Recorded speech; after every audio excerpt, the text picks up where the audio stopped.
grim darkness of the far future, there are fates that exist in the space between honor and horror. Picture this: a battlefield forgotten by time, its surface scarred by weapons that haven't been fired in 3 centuries. The ruins of war stand like gravestones for conflicts no living soul remembers. Amidst the debris and decay, something waits in the darkness. Not dead, but not truly alive either. A warrior entombed in adamantium and ceramite, his consciousness suspended in the twilight realm between waking and oblivion. For 300 years, he has slumbered, his dreams filled with echoes of battles long past, his purpose preserved in stasis, while the galaxy turns without him. Then one day, the silence is broken, not by the arrival of his battle brothers, not by the reverent prayers of tech marines, come to wake an ancient hero. No, the silence is shattered by something far more chaotic, far more unpredictable. The Orks have arrived, and when greenskins stumble upon a dormant Space Marine Dreadnought, something extraordinary is about to happen. Something violent. Something that will remind both the living and the dead why the grim darkness of the 41st millennium knows no peace. This is a story about what happens when unstoppable force meets immovable object. When scavenging Xenos encounter one of humanity's most revered war machines. When the crude meets the ancient. When the chaotic collides with the dutiful. This is the tale of a dreadnought's awakening after 3 centuries of sleep, and the greenskin horde that will either loot it for parts or die trying. Welcome to one of the most fascinating possible encounters in the Warhammer 40,000 universe. The meeting of Orks and a dormant dreadnought represents something primal in the 40k setting. On one side, you have the embodiment of desperate preservation, a warrior so valued that his chapter refused to let him die, instead binding him forever to a walking tomb. On the other, you have beings who live only for the next fight, the next explosion, the next opportunity to loot something shiny. The Orks don't know fear the way other races do. They don't respect the sanctity of enemy technology. To them, a dormant dreadnought isn't a sleeping demigod worthy of reverence. It's the biggest, most impressive pile of scrap they've seen in months, just waiting to be turned into something properly orky. Understanding what happens in this scenario requires us to understand both sides of this equation. We need to comprehend the nature of the dreadnought itself, the warrior sealed within its armored shell, and what 3 centuries of enforced sleep does to even a superhuman mind. We need to understand the Orks, their technology, their psychology, and why discovering a dreadnought would drive them into a frenzy of excitement. And we need to imagine the moment when stasis systems fail, when ancient warriors wake to find themselves surrounded not by reverent brothers, but by howling Xenos who've been hitting their tomb with wrenches for the past hour. This encounter has happened before, scattered across 1,000,000 battlefields, in a galaxy where war is the only constant. Sometimes the dreadnought awakens in time to slaughter its would-be grave robbers. Sometimes the Orks manage to drag their prize back to camp before the machine stirs. Sometimes both sides are so evenly matched that the resulting battle becomes the stuff of legend, told around campfires by Imperial Guard survivors and bellowed with glee in Ork settlements for years to come. Each scenario is unique, each outcome different, but the fundamental elements remain the same.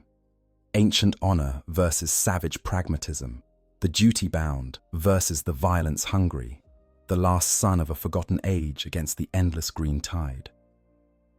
So let's explore this scenario in detail.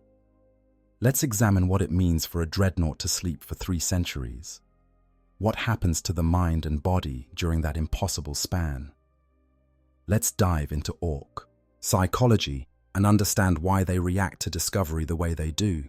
Why their mech boys get that particular gleam in their eyes when they see Space Marine technology. Let's imagine the awakening, that terrible moment when sensors flicker back to life and a warrior realizes he's been asleep far longer than intended. And let's follow this story to its many possible conclusions, each one dripping with the particular kind of dark magnificence that makes Warhammer 40k what it is. The stage is set, the players are in position. An ancient warrior sleeps, unaware that his centuries of rest are about to be violently interrupted. An orc warband prowls through ruins, following that instinct for loot that's been genetically encoded into their very DNA. These two forces are about to collide in a way that will shake the ground and paint the ruins red and green. This is what happens when orcs find a dreadnought. This is the story of metal against meat, duty against chaos, and one warrior's desperate fight to survive 300 years after he should have died. The nature of the dreadnought. Before we can understand what happens when orcs discover a dormant dreadnought, we need to comprehend exactly what a dreadnought is. Not just the technical specifications or the weapons loadout, but the deeper reality of existence within one of these walking tombs. A dreadnought isn't simply a weapon or a vehicle. It's a prison and a salvation simultaneously, a monument to both the Imperium's refusal to waste military resources and its genuine reverence for heroes who have given everything to the Emperor's cause. The creation of a dreadnought begins with catastrophic injury. A space marine, already far beyond normal human resilience, sustains wounds so severe that even their enhanced physiology cannot recover. We're talking about injuries that would reduce a normal human to a smear on the battlefield. Spines shattered by artillery, bodies crushed under falling titans, burns from plasma weapons that melt through even ceramite armor. The kind of trauma where the only recognizable parts left are perhaps a head, a torso, and if the Marine is lucky, a few vital organs still clinging to function. In most cases, such injuries would mean death, and death would be a mercy. The warrior would be granted the Emperor's peace, his gene seed harvested for the next generation, his name added to the chapter's rolls of honor.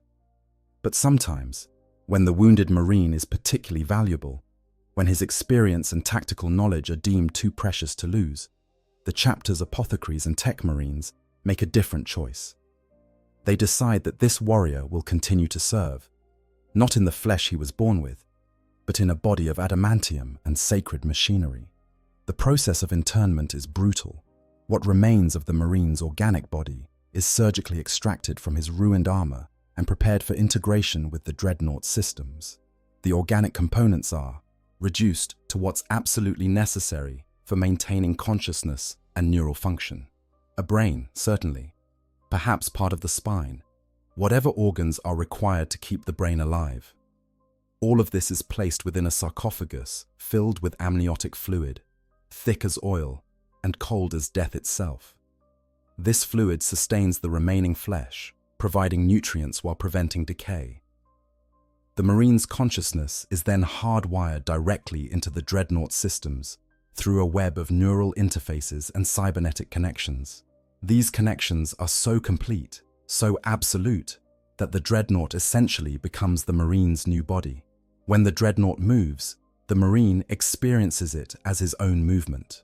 When the dreadnought's sensors detect incoming fire, the Marine processes it as if his own skin were under threat. The machine doesn't just respond to the pilot's commands. The machine becomes the pilot in every meaningful sense, an extension of will and consciousness rendered in tons of blessed steel. But this integration comes at a horrific cost. The neural interface required to control something as large and complex as a dreadnought creates immense psychological strain. The pilot experiences sensory confusion, disorientation, and a gradually eroding sense of self. What does it mean to feel the servos in your legs when you have no legs? How do you process touch when your skin is centimeters of ceramite plating? How do you maintain your identity as a human or even as a space marine when everything that made you physically who you were has been stripped away and replaced with weapons and armor plating? The answer is that most dreadnoughts don't maintain that identity fully. They can't. The extended interface slowly erodes personality and memory, creating what many describe as a form of mechanical dementia. The pilot begins to experience lethargy, confusion, and dyschronometria, a condition where the perception of time becomes fundamentally broken. Minutes feel like hours. Decades blur together. The boundary between waking and sleeping becomes impossible to discern. For this reason, chapters choose to place their dreadnoughts in stasis between deployments, essentially putting the pilots to sleep to preserve what's left of their sanity. This sleep is not restful. It's not the peaceful slumber of normal humans, or even the reduced metabolic state of a space marine's Susan membrane. Dreadnought stasis is something darker, a half-conscious void where the pilot's mind drifts through memories and dreams that become increasingly difficult to distinguish from reality. Some pilots report experiencing an endless parade of battles, unable to tell which ones they actually fought and which are merely echoes in degrading neural tissue. Others describe it as an existence in pure darkness, aware of their own consciousness, but unable to perceive anything external, trapped in sensory deprivation that would drive a normal human insane within days. The duration of these stasis periods varies wildly. A newly interred dreadnought might be awakened frequently, deployed in multiple campaigns over the course of a few years before being put back to sleep. But as the centuries pass, as the pilot's organic components continue their slow degradation and the psychological toll mounts, the periods of sleep grow longer.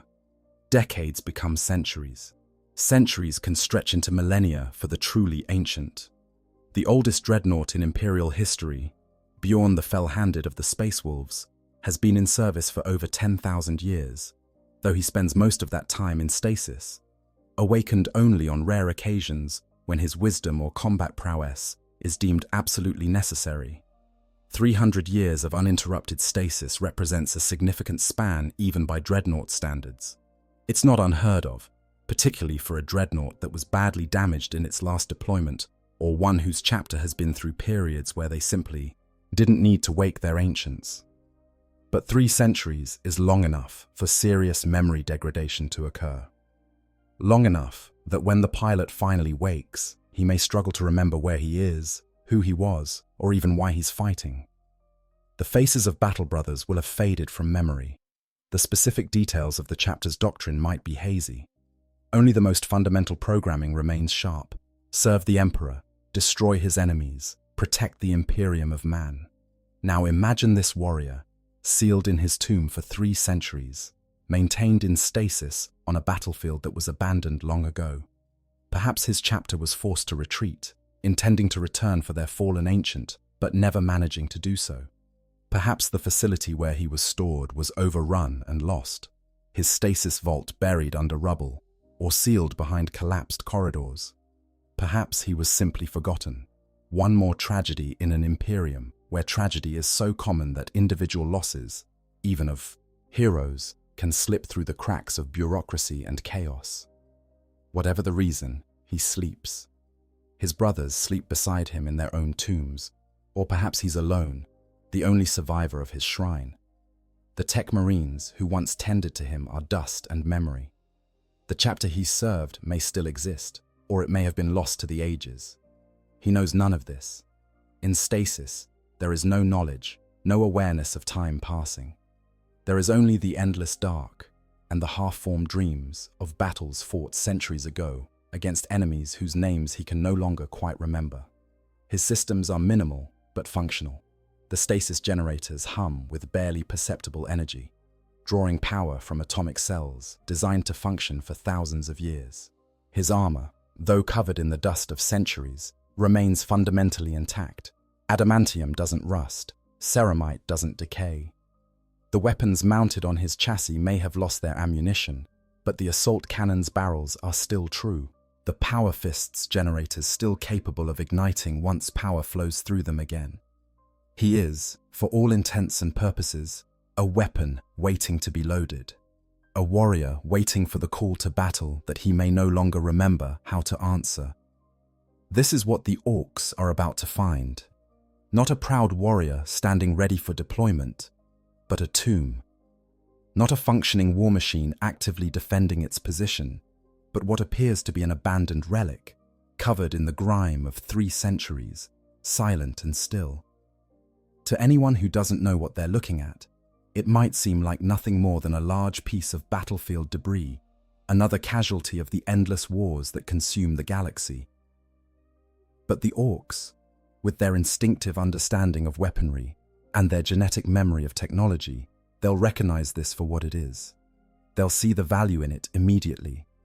And that recognition is about to wake something that was never meant to sleep this long. The nature of the Orks.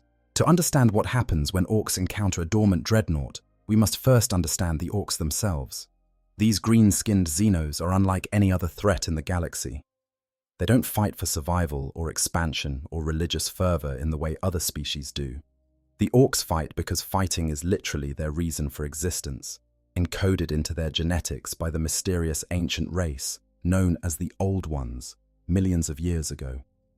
Every Ork, from the moment it emerges from its spore, is driven by an overwhelming need for violence, for conquest, for the next good scrap.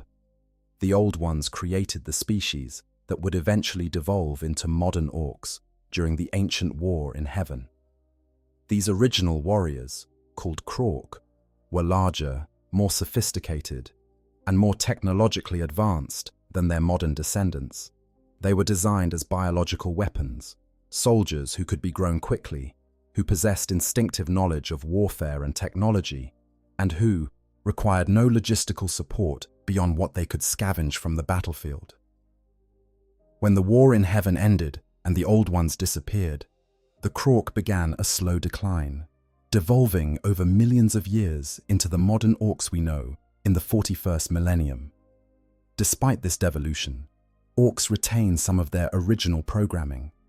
They're born with genetic memories that include basic knowledge of how to fight and how to build weapons from scrap. They reproduce through a fungal spore system that makes them nearly impossible to completely exterminate from a planet once they've established themselves. Most importantly, they possess a latent psychic ability that manifests as a gestalt field, a kind of collective unconscious that grows stronger as more Orks gather in one place. This psychic field has a remarkable property. It makes Ork technology work through sheer collective belief. An Ork's gun might be literally slapped together from spare parts with no logical way to function, but if enough Orks believe it should shoot, it will shoot. Their vehicles shouldn't be able to run on the garbage fuel they use, but they do because the Orks expect them to. Red paint doesn't actually make vehicles go faster through any physical mechanism, but Ork vehicles painted red do go faster because every Ork knows that red makes things faster. This isn't magic in the traditional sense. It's the Wah, the psychic field generated by Ork collective consciousness, imposing their expectations on reality itself. This brings us to the Mech Boys, the Ork caste responsible for maintaining and creating technology. Mech Boys aren't educated or trained in the traditional sense. They're born with an instinctive understanding of mechanical principles, a genetic gift that allows them to intuit how machines work and how to build them from scrap. This knowledge is crude and imprecise by the standards of other races. A Mech Boy doesn't understand physics or engineering in any academic sense, but he knows that if you bolt this bit of metal to that chassis and wire these cables in roughly this way, you'll get something that shoots really good. The important thing to understand about Mech Boys is that they're not just mechanics. They're creative in their way, constantly experimenting with new weapon designs and vehicle configurations. More importantly, they're scavengers of the highest order, capable of seeing potential in any piece of technology they encounter. Give a Mech Boy a broken Imperial tank, and he'll have it running again within hours, albeit running in a way that would make any tech priest scream in horror. Show him a Tau battlesuit, and he'll figure out how to make it more Orky by adding more guns and painting it badly. Present him with something as complex and valuable as a Space Marine Dreadnought, and his eyes will light up with the kind of excitement usually reserved for finding a fully loaded gun shop. Orks organize themselves into various clans, each with distinct cultural traits.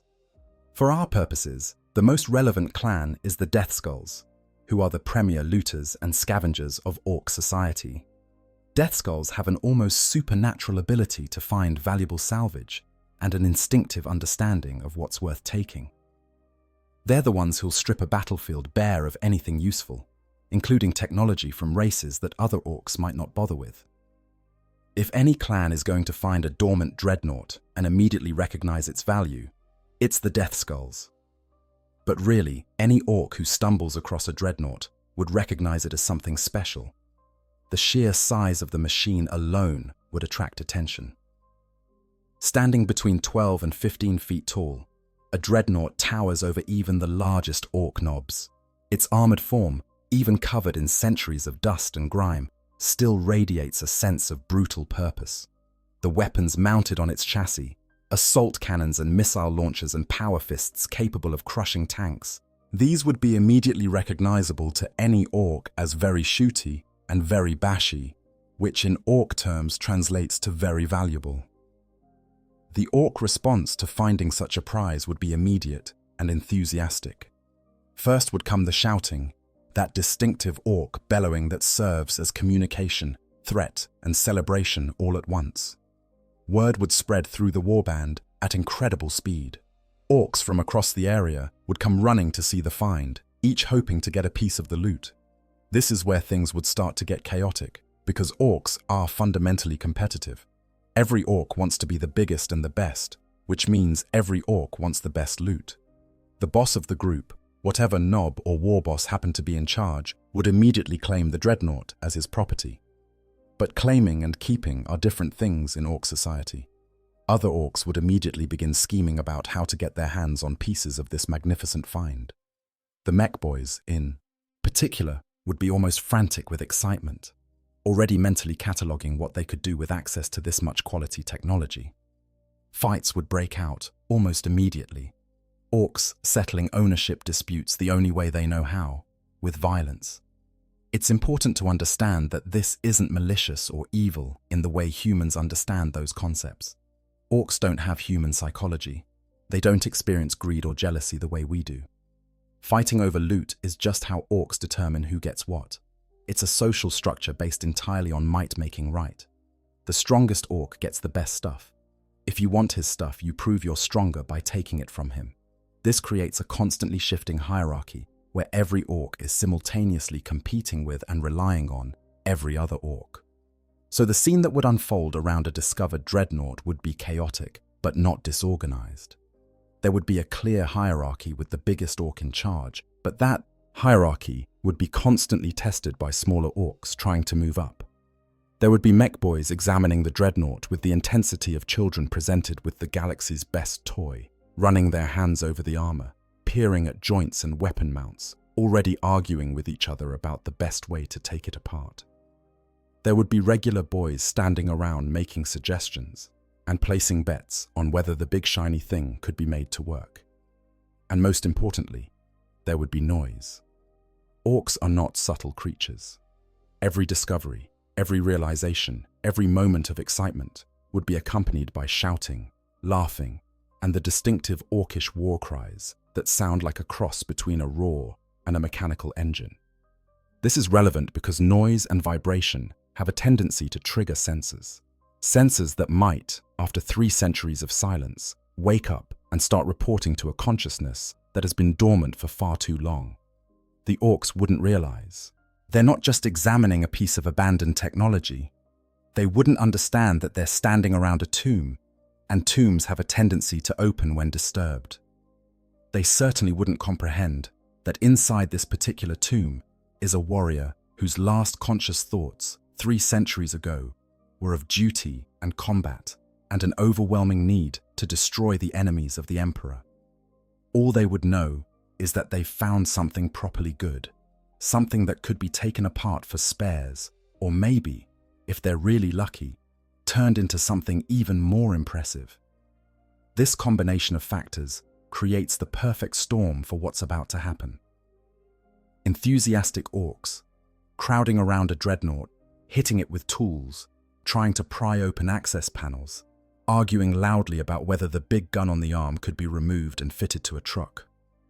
All of this activity generating vibrations, noise, and electromagnetic interference that ancient systems begin to interpret as enemy activity. Deep within the sarcophagus, preservation fluids that have been still for 3 centuries begin to circulate again. Stasis fields start to fluctuate. And in the darkness of the tomb, something that was sleeping begins the slow, confused process of waking up. The discovery. The discovery happens the way most significant events in the 40k universe happen, as a combination of bad luck, worse timing, and the kind of chaos that seems to follow orcs wherever they go. The warband has been roaming this sector for weeks now, following the peculiar orc instinct for finding good fights. They've already hit several human settlements, looted an Imperial Guard outpost, and had a proper scrap with some local militia that proved disappointingly easy to crump. The boss is getting irritable, which means the boys are getting restless, which means it's time to find something interesting before the warband starts fighting itself out of sheer boredom. They come to the ruins at dawn, although time of day means little to orcs beyond time to fight and time to sleep before more fighting. The sun rises over broken architecture that once might have been an Imperial outpost or perhaps a small fortress. 300 years is long enough for nature to reclaim even military installations. Vines snake through shattered windows. Local vegetation has broken through ceramite flooring. The whole place has the feeling of a tomb, which is fitting because that's exactly what it is. The orcs spread out naturally, each following his own instincts for where the good loot might be. Some head toward collapsed buildings, looking for anything shiny or explosive. Others investigate what might have once been a vehicle depot, hoping to find something with wheels they can steal. A group of younger boys starts a fight over whether a pile of rubble might have something under it. A fight that quickly spreads until half the warband is either participating or taking bets on the outcome. It's a smaller group, led by a particularly cunning mech boy called Zagstruk, that finds their way into the deeper levels. Zagstruk has that particular talent that good mech boys possess for sniffing out quality technology. He can't explain how he knows where to look. It's instinct, genetic memory, the peculiar orc intuition that serves them so well when it comes to finding things worth looting. He leads his mob down a corridor that's mostly collapsed, through a doorway that requires them to move rubble with their bare hands, into a chamber that hasn't seen light in 3 centuries. The chamber is large, clearly purpose-built for something important. The walls are reinforced beyond normal specifications. Power conduits, long dead, run along the ceiling like metal veins.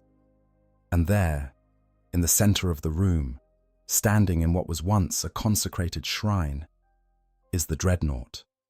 It's covered in dust so thick it almost looks like stone. Vines have crept in through cracks in the walls, wrapping around one leg and part of the torso. Small creatures have made nests in some of the external armor plating. But underneath all of this, the basic shape is unmistakable. This is Space Marine technology. This is a war machine of the Imperium. This is, by any measure, the best thing any orc in this warband has seen in months. Zagstruk doesn't shout immediately, which shows remarkable restraint for an orc. He approaches slowly, almost reverently by orc standards, his eyes taking in every detail of the machine before him. He recognizes the Mark V Castroferum pattern, though he wouldn't know those words. What he knows is that this is old technology, good technology, the kind of thing that other mech boys will be jealous of when they see it. The assault cannon mounted on the right arm is corroded but intact. The power fist on the left arm is closed, as if still gripping an enemy that died centuries ago. The whole thing radiates a sense of brutal purpose, even in its dormant state. Then Zagstruk does what any self-respecting mech boy would do. He hits it with his favorite wrench. The clang echoes through the chamber, bringing the rest of his mob running. They pour into the room, and the reverent silence Zagstruk had maintained immediately evaporates into typical orc chaos. Everyone starts talking at once, pointing at different features of the Dreadnought, arguing about what each component might do. One optimistic boy tries to climb onto the machine's shoulder and nearly falls, when ancient armor plating shifts under his weight. Word spreads through the warband with remarkable speed. Within minutes, Orks are crowding into the chamber, pushing and shoving to get a better look at the find. The warband's warboss, a particularly large and scarred orc called Gutbrack, forces his way through the crowd and plants himself in front of the Dreadnought. His declaration of ownership is predictable and absolute. This is his now. Anyone who wants to dispute that can try, but they'll be trying with considerably fewer teeth afterward. This is where the real work begins. Gutbrack wants the Dreadnought moved back to camp, which presents immediate logistical problems. The machine must weigh several tons at minimum. It's also embedded in the floor, locked into a docking mechanism that hasn't released in 3 centuries. The room's only entrance is a doorway that's barely wide enough for the Dreadnought to pass through, and that doorway is partially collapsed. This is the kind of problem that would require careful engineering and proper equipment to solve. The Orks, naturally, decide to solve it by hitting things harder.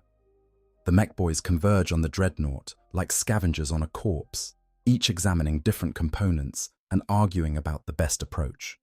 Zagstruck focuses on the docking mechanism, trying to figure out how to release it without damaging the Dreadnought's leg servos. Another mech called Bracker starts examining the power fist, wondering if he can remove it and mount it on his own Def Dread.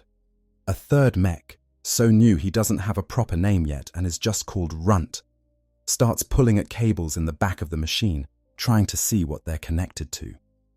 Regular boys, not content to stand around watching, start trying to help in ways that mostly make things worse.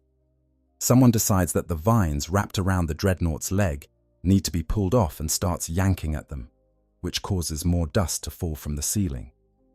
Another boy thinks the assault cannon would make a great trophy and tries to twist it off its mounting, which causes the entire arm assembly to shift ominously. The youngest member of the mob, an orc barely out of his spore, decides that hitting the Dreadnought's torso with a rock might make interesting noises. And he's not wrong, but he's also not helping. The noise level in the chamber has risen to something truly impressive. Orcs shout instructions to each other, argue about the best approach, place bets on whether different components will come off when pulled, and generally create the kind of chaotic din that would give any normal military commander a headache. Wrenches clang against armor. Cutting torches that shouldn't work, but do thanks to orc belief hiss against ancient ceramite. Hammers pound on rivets that haven't moved in centuries. The entire chamber rings with metallic percussion that echoes off the walls and probably can be heard throughout the ruins. And then someone notices something odd. One of the mech boys, probably Zagstruck because he's the most observant of the lot, realizes that the dust on one section of the Dreadnought's torso looks different. It's disturbed in a pattern that suggests air movement, which is strange because there shouldn't be air movement inside a sealed chamber. He gets closer, pressing his ear against the machine's armor plating, and he hears something that makes him step back in confusion. There's a sound, faint, barely perceptible, but definitely there. A rhythmic hum, low frequency, the kind of sound you feel more than hear. It's the sound of power systems starting to activate, of generators that have been dormant beginning to wake up. It's the sound of automatic systems responding to stimuli, interpreting the banging and shouting as potential threats, beginning emergency activation protocols that were programmed into the machine centuries ago. Zagstruck tries to explain this to the other orcs, but his explanation comes out as, "Fink de big metal fing is waking up," which doesn't really convey the seriousness of the situation. Some of the orcs think this is great news. If it's waking up, maybe they can talk to whatever's inside, figure out how to control it.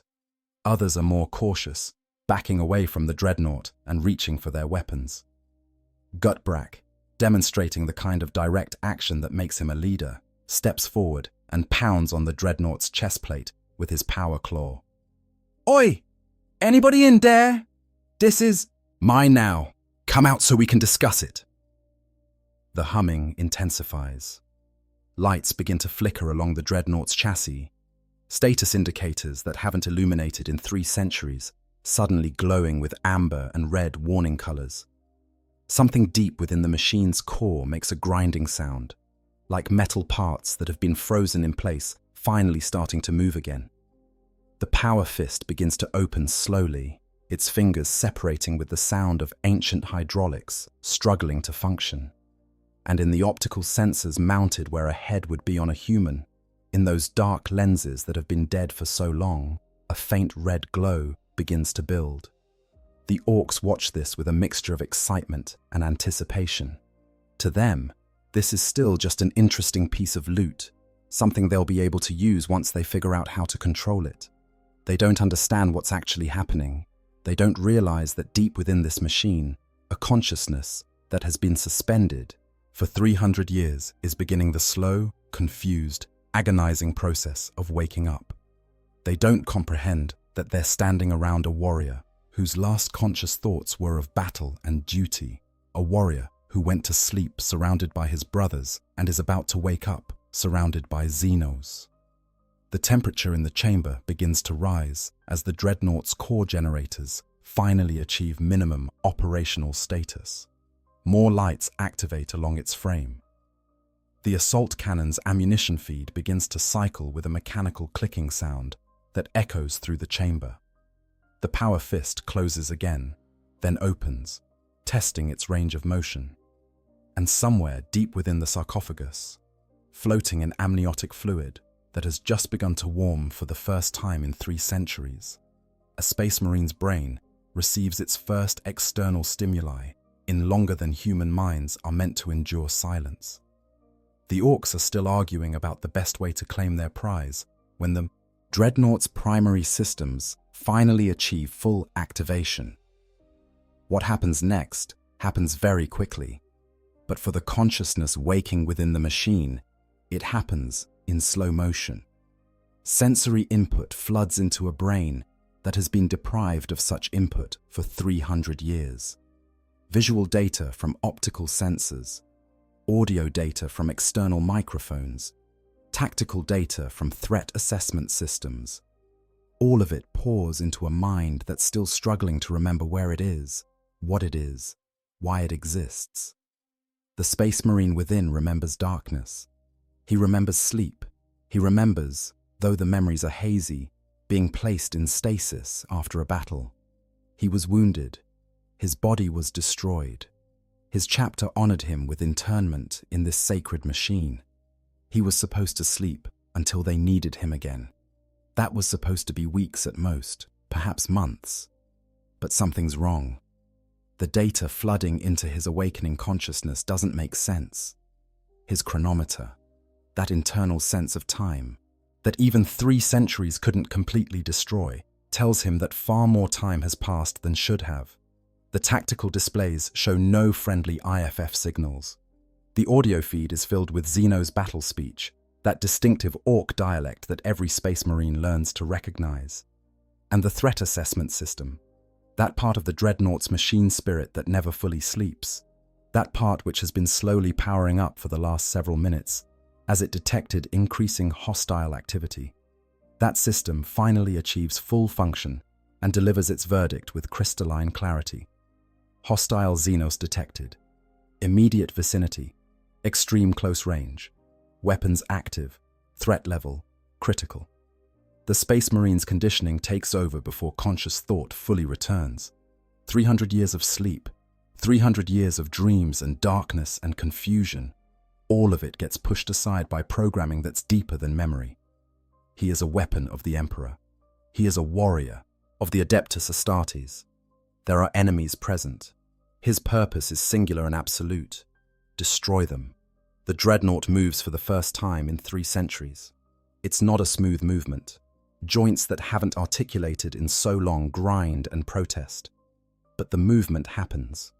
The power fist, which had been slowly testing its range of motion, suddenly clenches with the force of a hydraulic press. The arm swings in an arc that's clumsy by the machine's normal standards, but devastating nonetheless. And the assault cannon, which has been dormant since an age when some of the Orks in this chamber hadn't even spawned yet, begins to rotate its barrels with a sound like thunder being born. The Orks realize something is wrong approximately 1 second before it becomes very, very wrong for them.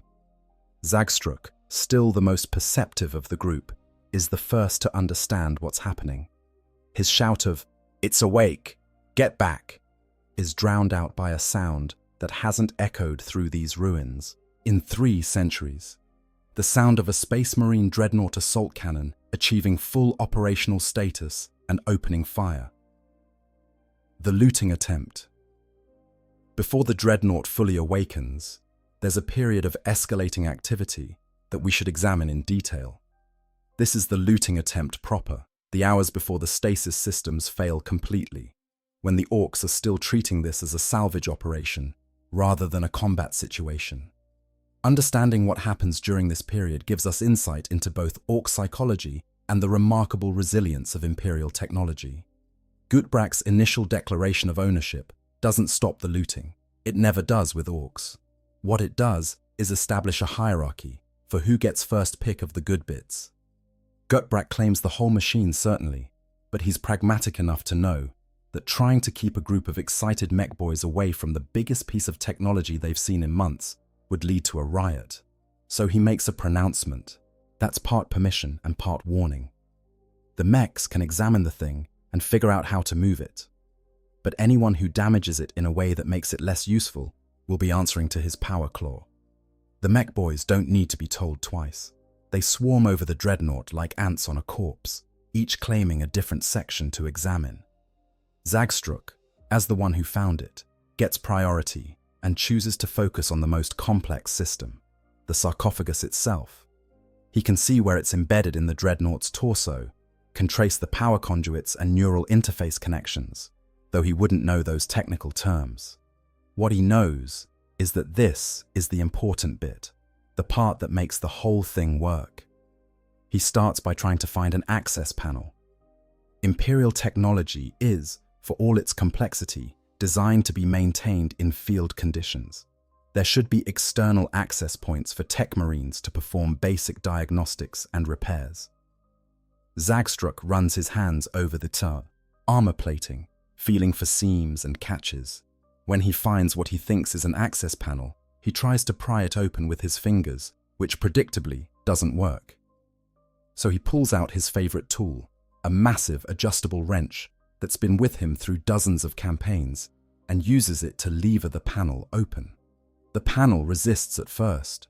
300 years of dust and corrosion have sealed it better than any intentional lock. But Ork determination is a force of nature, and Zagstruk puts his considerable strength into the effort. There's a cracking sound as ancient seals break, and suddenly the panel swings open, revealing a nest of cables and connection points that glow very faintly with residual power. Zagstruk stares at this treasure trove of technology with the kind of reverence that Orks rarely display. This is good stuff. This is really good stuff. While Zagstruk works on the sarcophagus, Bracker has claimed the assault cannon as his project. He circles around to the Dreadnought's right side, examining the weapon from every angle. The assault cannon is a beautiful piece of technology, even by non-Ork standards. Multiple rotating barrels, each capable of firing armor-piercing rounds at devastating rates. A belt feed system that can draw from either internal ammunition stores or external hoppers. Targeting systems linked directly to the pilot's visual input for accuracy that normal Orks could only dream about. Bracker doesn't understand the technical details, but he understands the practical application. This gun shoots really, really good. He wants to take it off and mount it on his own Def Dread, which would make him the envy of every mech in the warband. The only problem is figuring out how to disconnect it from the Dreadnought's frame without breaking anything important. He starts looking for obvious connection points, spots where the weapon mount joins the arm assembly. The young mech called Runt has taken a different approach. While the senior mechs focus on the flashy components, he's examining the Dreadnought's legs and lower body, specifically the docking mechanism that's holding the machine in place. This shows surprising wisdom for an Ork his age. If they can't release the docking mechanism, they can't move the Dreadnought, which means all the other looting is pointless. Runt lies on his back beneath the machine, staring up at the complicated assembly of clamps and locks that have kept the Dreadnought stable during 3 centuries of stasis. The problem is that the docking mechanism is designed to be released from a control panel somewhere in the facility, or failing that, through direct neural command from the Dreadnought's pilot. Mechanical override exists, but requires specific tools and knowledge that Runt doesn't possess. What Runt does have is a plasma cutter that he borrowed from another mech last week. He figures if he can cut through the clamps, the Dreadnought will come free. The fact that this might damage the leg servos or destabilize the entire machine doesn't occur to him, or if it does, he figures they can fix it later. Around these 3 primary mechs, the rest of the mob organizes itself into a chaotic support structure. Some boys act as tool carriers, fetching whatever implement the mechs demand at any given moment. Others provide commentary, usually unhelpful but enthusiastic. A particularly large boy called Throger has appointed himself as quality control, which mostly means he hits anything that looks unstable with his chopper to see if it falls off. This approach has not proven helpful. The noise level continues to climb. Orks are not quiet creatures, even when they're trying to be subtle, and this group isn't trying at all. They shout questions to each other across the chamber. They argue about the proper way to remove components. They place increasingly complicated bets on what will happen when different parts are disconnected. The sound echoes off the walls, through the corridors, probably out into the ruins beyond. If anything was sleeping in these ancient halls, it's definitely awake now.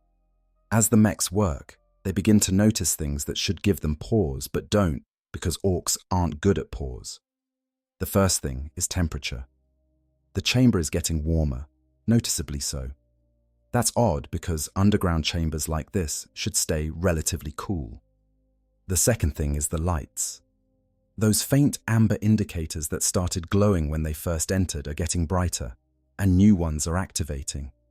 Red lights, warning lights, the kind of lights that on any sensible machine mean something is happening that you should be concerned about. Zagstruck notices it first, because he's got his face practically pressed against the sarcophagus access panel. He can see power levels rising in the diagnostic displays. He can hear something that sounds like liquid moving, which is strange because there shouldn't be liquid in a machine like this. What he's hearing is the amniotic fluid beginning to circulate as the Dreadnought's life support systems, responding to increasing core temperature and external stimuli, start to bring the biological component out of stasis. But Zagstruck doesn't know that. All he knows is that the machine is doing things, which might mean it's about to be functional, which would be brilliant. Bracker, meanwhile, has found what he thinks is the main connection point for the assault cannon. It's a massive bolt, probably requiring torque that no human could apply, but well within an Ork's capabilities. He wraps both hands around his biggest wrench and begins to turn. The bolt, predictably, doesn't want to move. 300 years of bearing load has effectively welded it in place. Bracker grunts with effort, his muscles straining. The wrench begins to bend slightly, and then, with a crack that makes several nearby Orks flinch, the bolt breaks free. The moment it does, several things happen simultaneously. First, the assault cannon's barrel assembly shifts position as the tension holding it in place is released. Second, a warning klaxon that hasn't sounded in 3 centuries suddenly blares to life, deafeningly loud, in the enclosed chamber. Third, the Dreadnought's threat assessment system, which has been slowly powering up all this time, registers this new stimulus as weapon tampering by hostile forces and upgrades its threat assessment from possible enemy contact to active hostile action. Runt, beneath the machine, is having his own problems. His plasma cutter is working beautifully, slicing through one of the docking clamps with a shower of molten metal that he's pretty sure isn't supposed to spray that close to his face. What he doesn't realize is that the clamp he's cutting isn't just a passive restraint. It's part of a load-bearing system, and removing it shifts weight in ways the ancient mechanism wasn't designed to handle. There's a grinding sound as structural components begin to shift. The entire Dreadnought tilts slightly. Just a few degrees, but enough to be noticeable. Enough to be concerning, if anyone present had the sense to be concerned. Instead, the orcs react with enthusiasm. "It's moving!" someone shouts. "We're getting it free!" Gutbrack, watching from a safe distance, because he's not stupid enough to stand directly under a multi-ton war machine, nods with satisfaction. His boys are doing good work. Soon, they'll have this beauty back at camp, where it can be properly examined and converted to something properly orky. What none of them realize is that their good work has triggered a cascade of automated responses in the Dreadnought systems. The machine spirit, that complex program that governs the Dreadnought's autonomous functions, has been slowly waking up along with the organic pilot. It's been monitoring the situation, processing data, running diagnostic checks on systems that haven't been checked in centuries. And now, with threat, levels rising and weapon tampering detected, it's making decisions. The first decision is to complete the awakening of the pilot.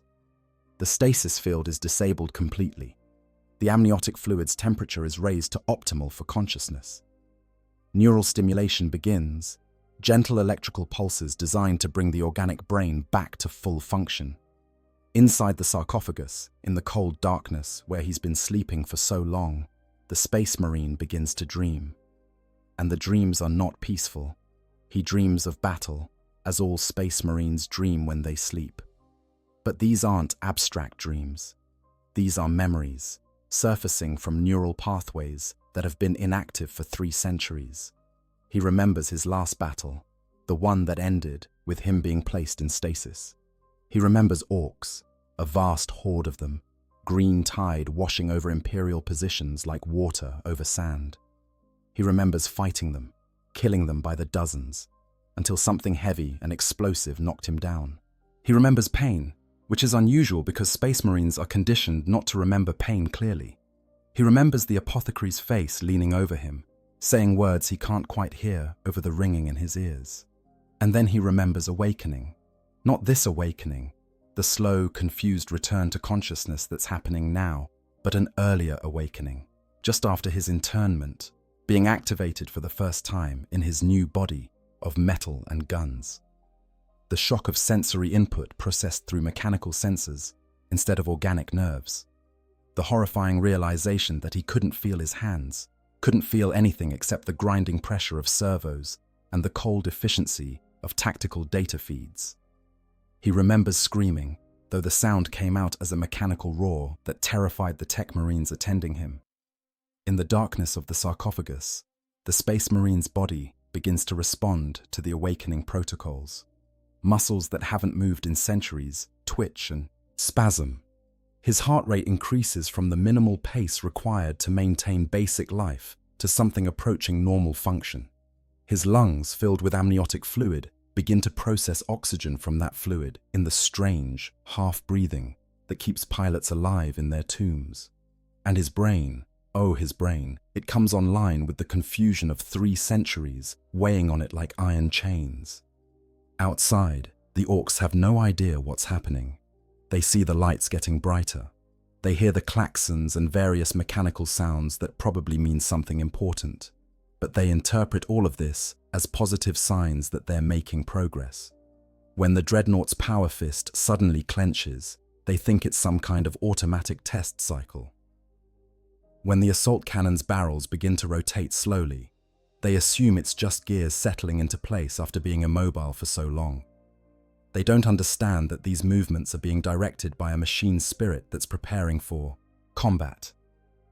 The second decision the machine spirit makes is to initiate weapon system checks. The assault cannon's ammunition feed, bone dry after centuries, searches for rounds that aren't there. The missile launcher that Bracker hasn't even noticed yet on the Dreadnought's shoulder runs a diagnostic and finds empty tubes.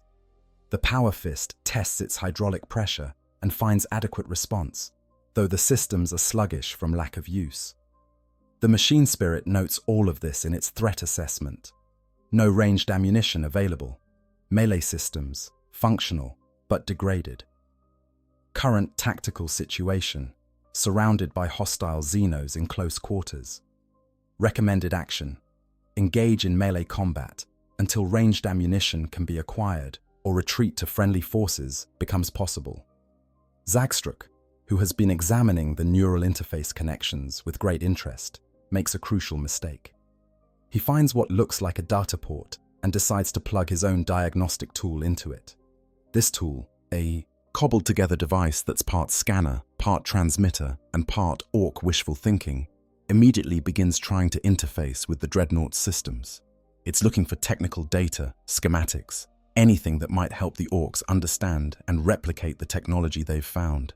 What it actually does is send an unrecognized signal directly into the Dreadnought's neural interface, which the machine spirit interprets as an attempted hostile takeover of core systems. The third decision the machine spirit makes is the simplest and most absolute: protect the pilot at all costs. Security protocols that were put in place centuries ago, protocols designed to prevent exactly this kind of interference, activate with brutal efficiency. The data port that Zagstruck plugged his device into delivers a feedback pulse that overloads the Ork's tool, causing it to explode in his hands with a satisfying bang and shower of sparks. Zagstruck yelps and stumbles backward, his hands singed, and his pride wounded. But that feedback pulse does something else. It delivers a massive surge of sensory input directly into the awakening consciousness of the Space Marine.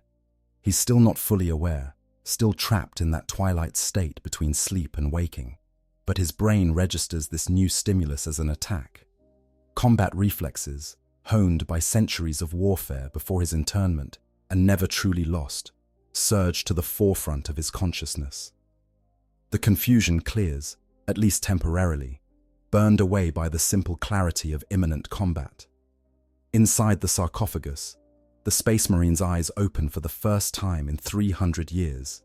They see nothing, of course, because there's no light inside the tomb, and his organic eyes are useless anyway, submerged in fluid and connected to nothing.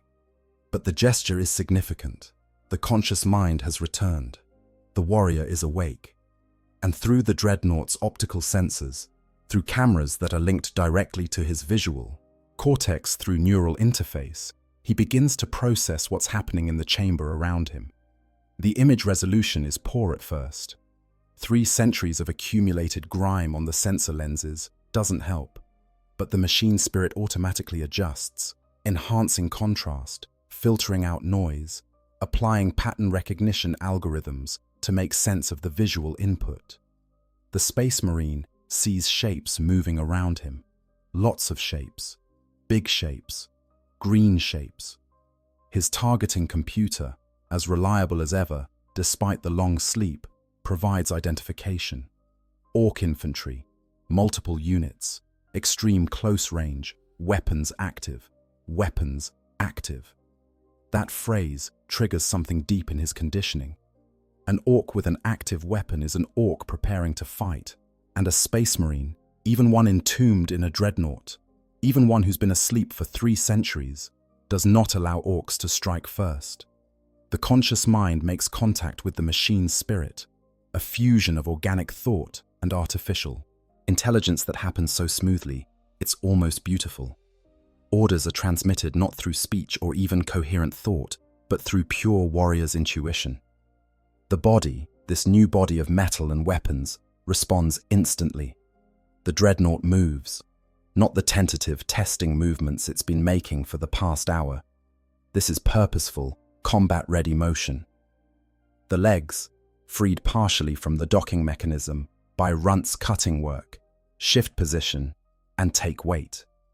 The torso rotates, servos screaming in protest, but functioning. The arms, both the assault cannon and the power fist, come up into fighting stance. And from the Dreadnought's external speakers, from the voxcasters that translate the pilot's thoughts into mechanical speech, comes a sound that hasn't been heard in these ruins for 300 years. It's a battle cry, but filtered through centuries of sleep and mechanical translation. It comes out as something inhuman. A roar that's part rage, part confusion, part absolute determination to destroy the enemies of the Emperor. The sound reverberates through the chamber, so loud that some of the Orks actually clap their hands over their ears. It's the sound of a warrior remembering his purpose. It's the sound of 300 years of enforced sleep ending in fire and violence. It's the sound that means the looting attempt has just become a fight for survival. The Orks, to their credit, realize what's happening almost immediately. They might not be smart in the traditional sense, but they recognize combat readiness when they see it. The Dreadnought isn't a piece of salvage anymore. It's a threat, and threats, in the Ork worldview, are to be met with overwhelming violence. Gutbrak raises his power claw and lets out his own roar, one that's answered by dozens of throats. The warband has come here looking for a fight. They just didn't expect to find it inside a 300-year-old tomb. But they're Orks. They'll take their fights wherever they can. Get them.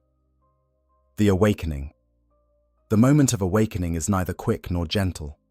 For the Space Marine whose consciousness has been suspended for 3 centuries, the return to awareness is a cascade of sensations that the human brain was never designed to process.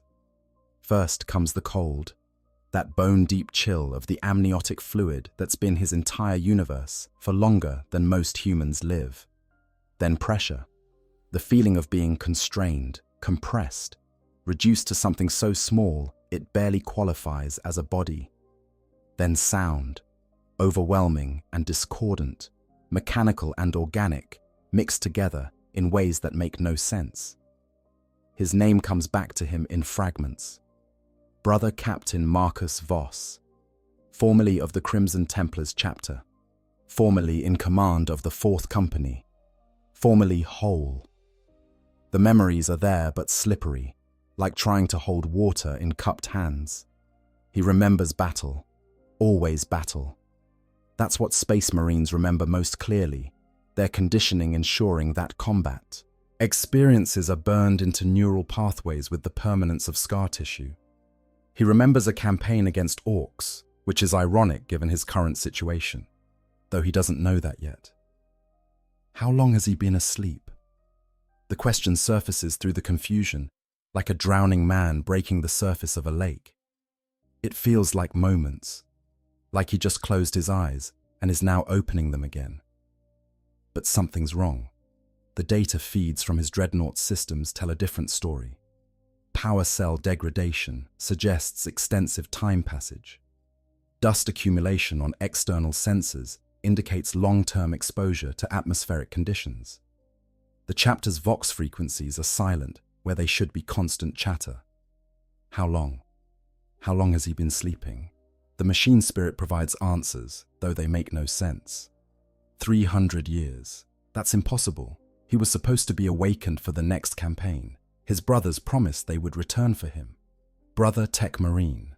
Valdis specifically assured him that the stasis would last only until his chapter had secured the sector. That should have been weeks at most, not years, not centuries, not this vast span of time that renders meaningless everything he knew. Panic tries to surface, that most human of emotions that even the psychological conditioning of a Space Marine can't completely suppress. 300 years. His battle brothers are dead. His chapter master is dust. The entire command structure he served under, the brothers he fought beside, the Tech Marines who interred him, all of them gone to time's arrow. He's alone in a way that most humans never experience, isolated not by distance, but by the gulf of centuries. The panic is pushed down, not eliminated, but controlled, channeled into the cold fury that sustains warriors in situations where rational thought would lead only to despair. He's alone. Fine. He's still capable of serving the Emperor. He's still a weapon. Isolation doesn't change duty. 300 years doesn't change purpose. He'll find his chapter if they still exist. He'll report for duty. He'll receive new orders. That's what Space Marines do. They serve. That's what he'll do. But first, he needs to understand his situation. The sensory feeds are confusing, overwhelming after so long without external input. His visual processing, connected to the Dreadnought's optical sensors, shows him a chamber that he doesn't recognize. Underground, reinforced walls, clearly Imperial construction, but not from any facility he remembers. The lighting is terrible. mostly coming from his own active sensors and whatever ambient light filters in from somewhere he can't see. There are shapes in the chamber, lots of shapes, moving shapes. The targeting computer does its job, sorting through the visual data and providing identification. Orcus vulgaris, multiple units, 20 to 30 individuals based on current sensor sweep. Equipment, basic Orc small arms, choppers, some improvised tools being used as weapons. Threat assessment, moderate to high depending on numbers and support. Current tactical situation, surrounded at close range, no friendly units detected, no clear line of retreat. Recommended action, engage and neutralize hostile forces. It takes his mind a moment to process this. He's surrounded by Orks, in a chamber he doesn't recognize, 300 years after he went to sleep. How is that possible? Where is he? More importantly, what are the Orks doing? His audio sensors, now fully online, pick up the distinctive battle speech of greenskins. They're shouting, arguing, making the kind of noise that Orks make when they're excited about something. His optical sensors zoom in on individual targets, and he realizes with a jolt of awareness that they're clustered around him, around his Dreadnought chassis. They're touching his armor. They're working on his systems with tools. The pieces fall into place with horrible clarity. They're looting him. These Xenos found him in stasis and decided to salvage his body for parts. The violation of it sends a spike of rage through his consciousness. His body might be gone, reduced to the biological minimum required to pilot this war machine. But what remains is still his. This armor, these weapons, they're not loot. They're sacred. They belong to his chapter. They're tools of the Emperor's will. And these greenskins dare to put their filthy hands on them. The rage is useful. It burns away the last vestiges of confusion, sharpens his thoughts into the clarity that combat requires. He's been asleep too long. His body, what's left of it, is sluggish. His connection to the Dreadnought's systems feels rusty, unresponsive in ways it shouldn't be. 300 years of stasis has degraded both the biological and mechanical components of his existence. But degraded doesn't mean non-functional. He can still move, he can still fight, and right now, fighting is exactly what needs to happen. He attempts to access the Dreadnought's weapon systems and finds disappointment waiting for him. The assault cannon is dry, no ammunition. The missile launcher, he didn't even know he had a missile launcher, but apparently he does, shows empty tubes. 3 centuries without maintenance means all expendable ammunition has been exhausted or degraded. His power fist, however, that magnificent piece of technology designed to crush tanks and tear through fortress walls, that still shows green on his diagnostic display. Hydraulics functional, power supply adequate, crushing strength available. He won't be shooting his way out of this situation, but he can definitely punch his way out. The decision is made in the span of a heartbeat. Not his heartbeat, because his organic heart is too slow and weak to measure time meaningfully anymore, but the heartbeat of the Dreadnought's reactor, that rhythmic pulse of power that flows through his metal body. He's going to kill every Ork in this chamber.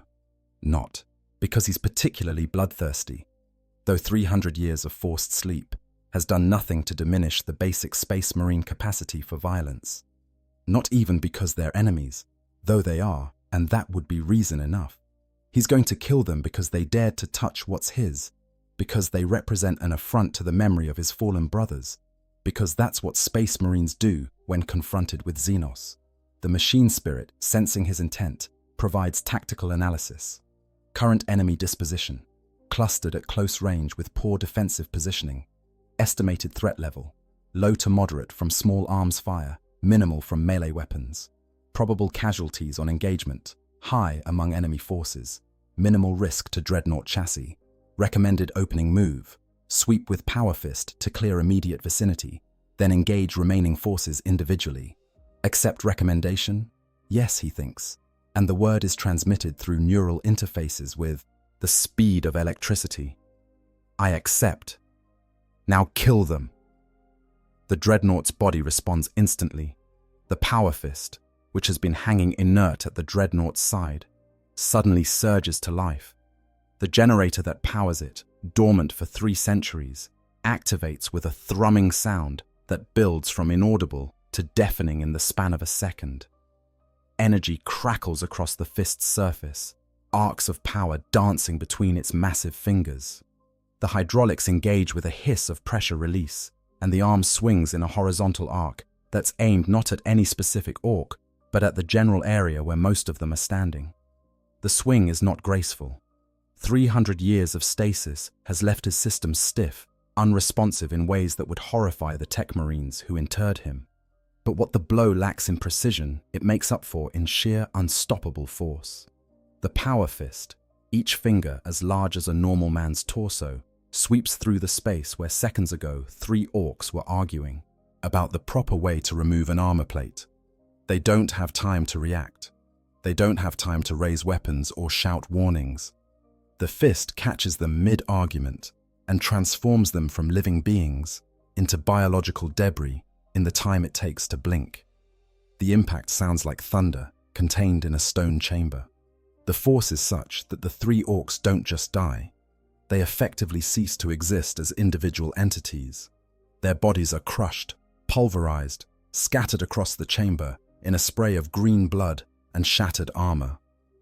The orcs behind them, showered in the remains of their fellows, have perhaps 1 second to process what just happened before the Dreadnought's other arm swings into play. The assault cannon might be dry, but it's still a weapon. 3 tons of metal attached to servo actuators that can punch through concrete. The Dreadnought brings it down like a club on an orc who had been working on his leg assembly, and the Xenos doesn't even have time to look up before he's driven into the ground with force sufficient to crack the stone floor beneath him. The sound is wet and final, the sound of organic matter learning the hard way that mass times acceleration equals really bad news for anyone in the way. Inside the sarcophagus, Marcus Voss experiences all of this through the filter of machine sensors and neural interfaces.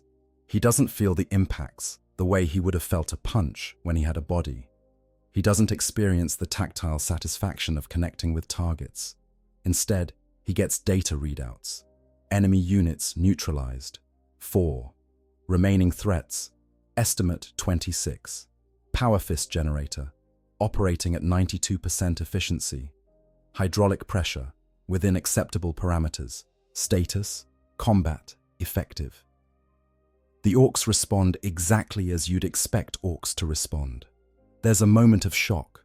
That brief pause that even greenskins experience when confronted with something they didn't expect. Then the moment passes, and they react, with the straightforward enthusiasm that makes them such dangerous opponents. They don't retreat. They don't panic. They certainly don't surrender. They charge, because that's what orcs do. They charge while screaming war cries, weapons raised, every one of them eager to be the boy who brings down the big metal monster. From Marcus's perspective, the next few seconds are both chaotic and utterly clear. His combat conditioning, developed over decades before his internment and never lost despite the long sleep, processes the tactical situation with mechanical efficiency. He sees the orcs coming at him from multiple directions. He sees their weapons, the crude but effective choppers and sluggers that every orc carries. He sees their formations, if you can call the enthusiastic mob formation, and identifies priority targets. The big one with the power claw, that's the boss, the most dangerous. The one with what looks like a plasma cutter, that's a mech boy, potentially able to damage his chassis. The rest are standard boys, threats but manageable. His power fist clenches and strikes again, this time with more precision now that his systems are warming up. He catches an orc mid-leap, closes the massive fingers around the greenskin's torso, and squeezes. There's a crunch, a spray of blood, and what was a living orc is now a broken thing that he tosses aside without thought. The motion is smooth, almost casual, the kind of economy of movement that comes from centuries of practice. A chopper clangs off his chassis, making a sound like a bell being struck, but doing no real damage. Another orc tries to climb onto his back, apparently thinking he can find some weak point in the armor. Marcus rotates his torso, A simple movement that throws the Ork off balance and sends him tumbling to the ground where he's crushed under the Dreadnought's massive foot before he can recover. The weight of the Dreadnought is such that there's no struggle, no resistance, just the brief sensation of something beneath the foot, and then nothing. The battle is not one-sided.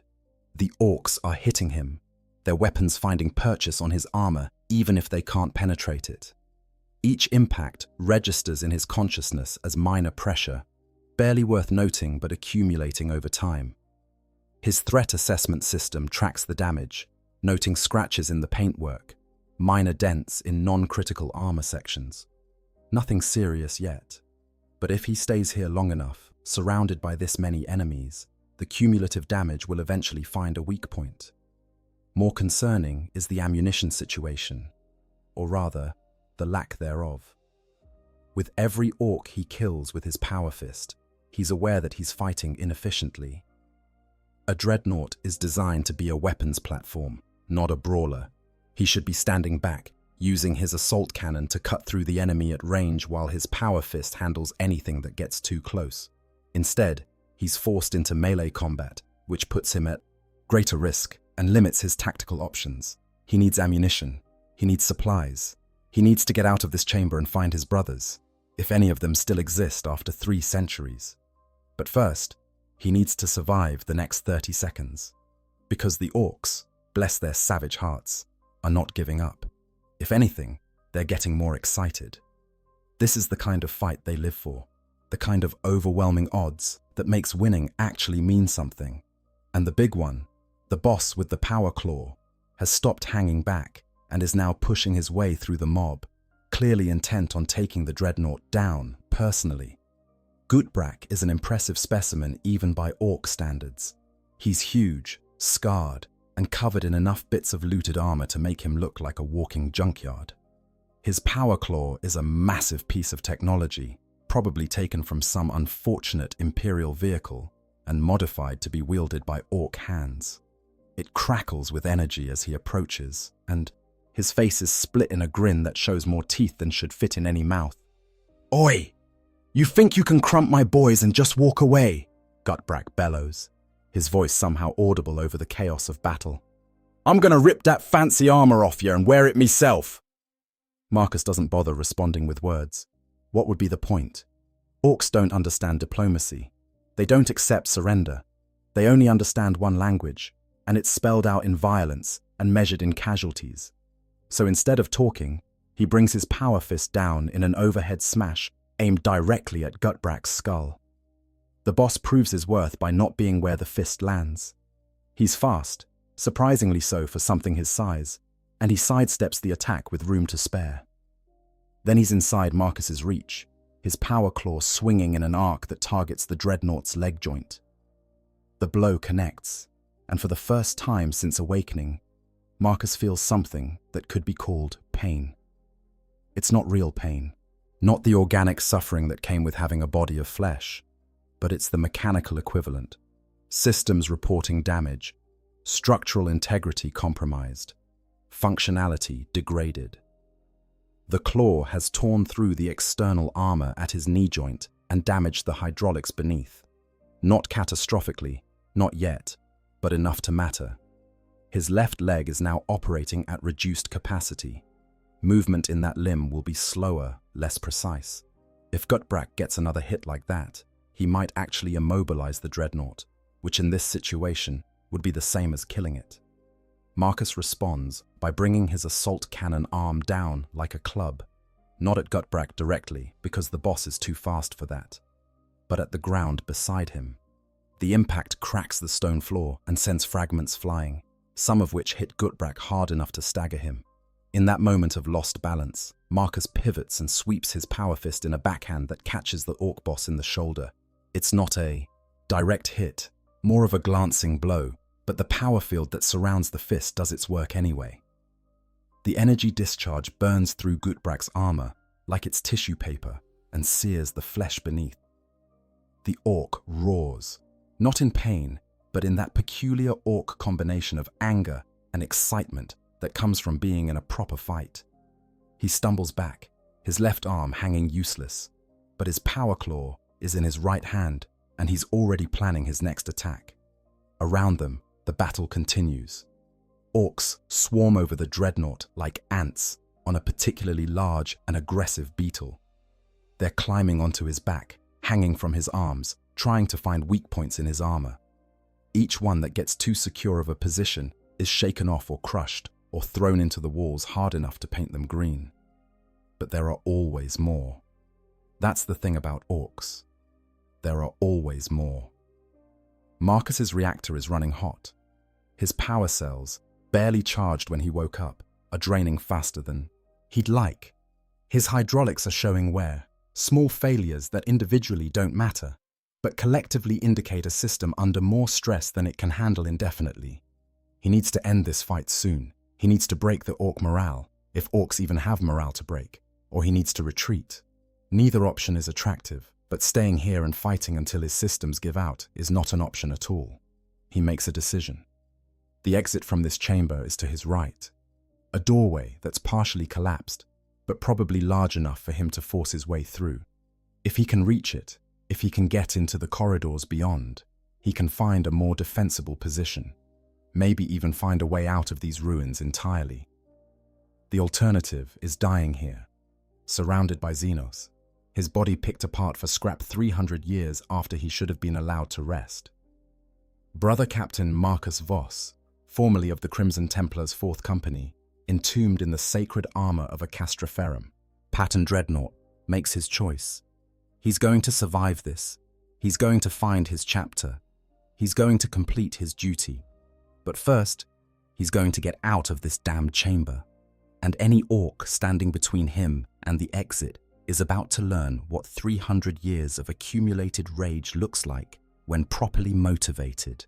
The battle begins. The chamber transforms into a scene that would give even veteran Imperial Guard soldiers nightmares. On one side, a Space Marine Dreadnought, ancient and terrible, its armor scarred by centuries, but its purpose as sharp as the day it was forged. On the other side, approximately 26 Orks, each weighing more than a grown man and driven by genetic programming that makes retreat literally impossible for them to conceive. Between them, the space fills with violence of a kind that the ruins haven't witnessed in 300 years. Marcus's first priority is mobility. Standing still in this situation is death. The Orks are swarming him, and while individually they can't bring him down, collectively they're death by 1,000 cuts. Or in this case, death by 1,000 chopper strikes to his armor joints. He needs to move, needs to use his mass and momentum as weapons. He takes his first full step in 3 centuries, and the floor cracks beneath his weight. The sound of a Dreadnought in motion is something that needs to be experienced to be understood. Each step is accompanied by the whine of servos, the hiss of hydraulics, the grinding of gears that haven't properly meshed in 300 years. It's loud enough to make conversation impossible, loud enough that some of the Orks actually pause in their assault just to appreciate the sheer mechanical magnificence of it. That appreciation lasts exactly until Marcus's foot comes down on one of them. The Ork in question, a relatively young boy who'd been trying to climb onto Marcus's leg, doesn't even have time to register his mistake before several tons of blessed adamantium and ceramite reduce him to a stain on the floor. Marcus doesn't slow down, can't slow down. Momentum is his friend now. He's a walking war machine, and the walking part is just as deadly as the war machine part. He swings his power fist in a wide arc, not aiming at any specific target, but simply clearing space. 3 Orks who were in the path of that swing learn a fundamental lesson about kinetic energy. They're lifted off their feet and thrown across the chamber, bodies ragdolling through the air before slamming into the far wall with impacts that shake dust from the ceiling. One of them might still be alive after that, it's hard to tell. But even if he is, he's not fighting anymore.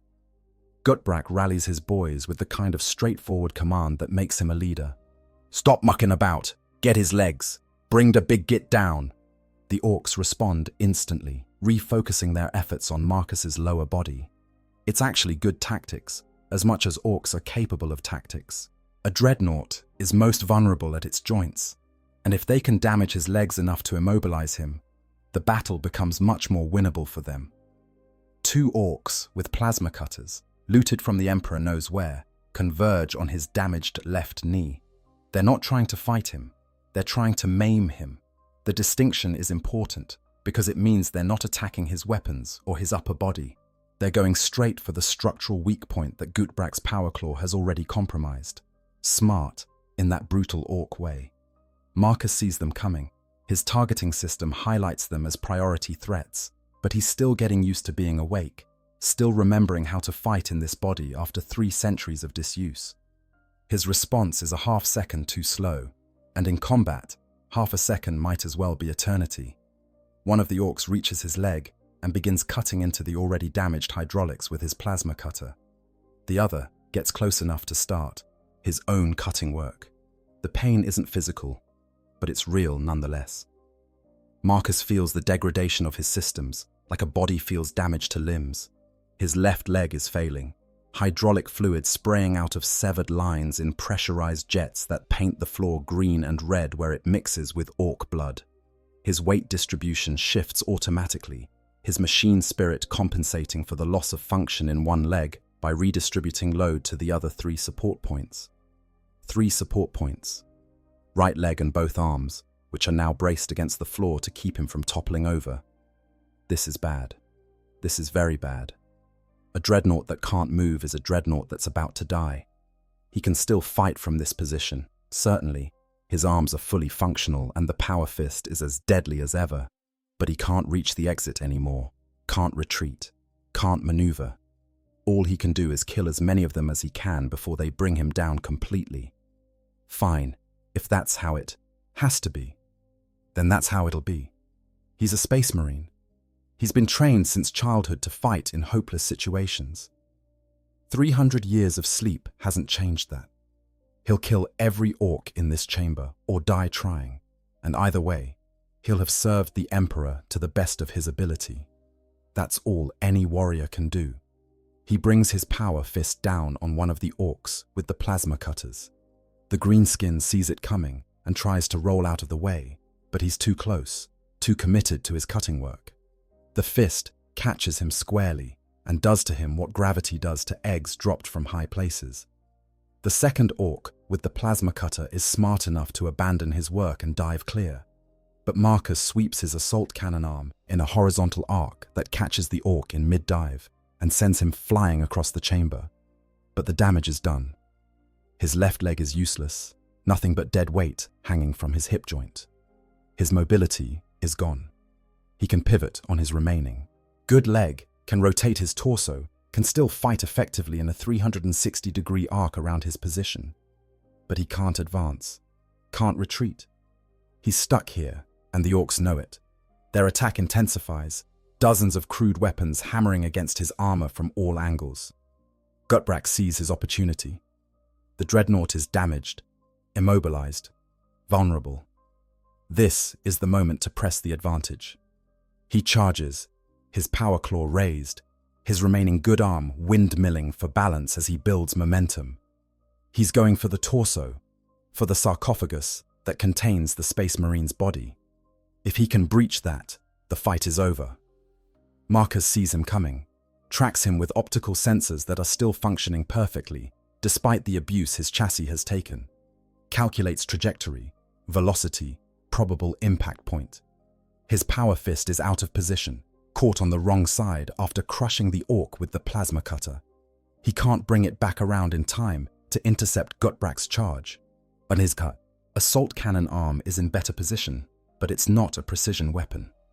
Using it as a club against a moving target requires timing he's not sure he has after 3 centuries of sleep. He does it anyway. What choice does he have? The assault cannon arm comes up, servo screaming in protest, and swings in a tight arc, aimed at where Gutbrack will be in 1.3 seconds based on his current velocity. It's going to be close. It's going to be very close. The swing connects with Gutbrack's power claw arm, the one that's already damaged from Marcus's earlier attack. The impact isn't a direct hit, more of a deflection. but it's enough to throw off the Ork boss's trajectory. Instead of hitting the sarcophagus dead center, Gutbrack's charge carries him into Marcus's torso at an angle. The power claw screeches against adamantium armor, tearing grooves but not penetrating. Not yet. Gutbrack, bless his savage heart, doesn't give up. He's hanging from Marcus's torso now, one arm wrapped around a weapon mount for leverage, his power claw still active and still trying to find a weak point in the armor. He's howling with battle joy, that peculiar Ork emotion that comes from being in exactly the kind of fight he was born for. Gotcha now, you big metal git! Let's see what's inside this shiny box! Inside the sarcophagus, Marcus experiences something approaching fear. Not for his own life. He accepted death a long time ago, but for his failure. If he falls here, if these Xenos take him apart, what happens to his chapter's honor? What happens to the legacy of the brothers who placed him in this armor and trusted him to continue serving? 300 years he's been sleeping, and he's going to die within minutes of waking up because he was too slow, too rusty, too unprepared for immediate combat. No, that's not acceptable. That's not how this ends. Brother Captain Marcus Voss did not survive the Battle of Cadillus, only to fall to a mob of Xenos scavengers in a forgotten ruin. He did not endure 3 centuries of tormented sleep to fail in his first engagement upon waking. He is a space marine. He is a weapon of the Emperor. And weapons don't fail. They function until they're destroyed, and he's not destroyed yet. His power fist is still functional, still charged, still capable of crushing anything it can close around. The problem is getting it to where Gutbrack is. The Ork boss is essentially underneath Marcus now, hanging from his torso, in a position where the power fist can't easily reach without Marcus contorting his body in ways that might compromise his already damaged structure. So Marcus does something that's either tactically brilliant or desperately stupid, depending on how it works out. He falls backward. 300 years ago, before his internment, that would have been a simple matter of shifting weight and letting gravity do its work. Now, piloting several tons of metal and machinery through neural interfaces that are still shaking off the rust of centuries of disuse, it's an act that requires precision and faith that his systems will respond correctly. He shifts his weight distribution, allowing his damaged left leg to collapse completely. His remaining good leg pushes backward. His torso leans, fighting against gyroscopic stabilizers that are trying to keep him upright. For a moment, it seems like he's going to topple forward instead. His machine spirit is screaming warnings about stability and center of gravity and imminent structural failure. The Orks, seeing what he's trying to do, increase their assault on his front, trying to push him forward rather than letting him fall back. But momentum, once started, is hard to stop, especially when that momentum involves several tons of dedicated war machine. Marcus falls backward, not gracefully, not in any controlled fashion. He falls like a tower collapsing, like a building giving up its fight against gravity. The impact when he hits the floor is tremendous. Dust explodes from the ground. The entire chamber shakes. Somewhere, something structural cracks with a sound like thunder, and Gutbrack, caught between Marcus's torso and the stone floor, learns what several tons of falling Dreadnought feels like from a very bad perspective. The Ork boss doesn't die instantly. He's tough, augmented with enough mechanical parts to make a mech boy proud, and protected by armor that saved his life in dozens of battles. But there are limits to how much punishment even an Ork can take, and being crushed between a Dreadnought and the ground exceeds those limits by a considerable margin. There's a wet, crunching sound that echoes through the chamber even over the noise of battle. Gutbrack's power claw, still gripping Marcus's armor, spasms once and then goes still. Lying on his back, Marcus takes stock of his situation. His left leg is completely non-functional, and the fall has done additional damage to his hip joint. His right leg is still operational, but compromised by the awkward landing. His power fist is intact and fully charged. His assault cannon is intact, but still useless without ammunition. His torso armor has sustained additional damage from Gutbrack's power claw. but the sarcophagus itself remains secure. Overall assessment: damaged but combat capable. Not ideal, but better than dead. The Orks, meanwhile, are experiencing something they're not used to: uncertainty. Their boss is dead, crushed beneath the Dreadnought they were trying to loot. The big metal thing is down, which should mean victory, but it's still clearly functional and has just demonstrated a willingness to do absolutely insane things to win fights. Some of the Orks, the younger ones who haven't internalized the never retreat mindset quite as deeply, actually start backing toward the exit. But Orks are Orks, and even in uncertainty, they default to violence. Without Gutbrack to coordinate them, they attack in a more chaotic fashion, each Ork doing what seems right to him in the moment. Some continue their assault on Marcus's legs, trying to disable him completely. Others try to climb onto his torso, thinking they can pry open the sarcophagus if they just hit it hard enough. A few of the smarter ones start looking around for bigger weapons, thinking that maybe they need to bring more Daka to this fight. Marcus, lying on his back, fights with the kind of desperation that 300 years of sleep has been building toward. His power fist sweeps in horizontal arcs, catching Orks who get too close and teaching them the hard way about the striking range of a Dreadnought arm. His assault cannon, useless for its intended purpose, becomes a club that he swings with mechanical precision at any target within reach. Orks fly through the air. Orks are crushed against walls. Orks learn that a Dreadnought is dangerous from any angle, even when it's on its back. The battle has evolved from a fight into something more primal. This isn't tactics anymore. This isn't even really combat in the military sense. It's survival. Marcus fights because stopping means dying. The Orks fight because fighting is what Orks do.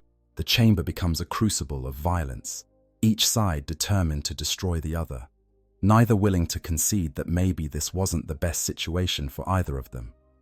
But battles don't last forever. Eventually, attrition takes its toll. Eventually, even Orks realize when a fight has become too costly. Eventually, even Space Marines reach the limits of what their bodies, mechanical or otherwise, can endure. The question is, which happens first? Ork adaptation and escalation. The thing about Orks that makes them such persistent threats, despite their general lack of sophistication, is their remarkable ability to adapt to changing battlefield conditions. They don't do it through careful analysis or tactical planning. They do it through instinct and enthusiasm, and a willingness to try absolutely insane things if those things seem fun. As the battle in the chamber drags on, as casualties mount on the Ork side, the Greenskins begin demonstrating exactly why they've survived as a species for millions of years. The first major change in their approach comes from one of the surviving mech boys.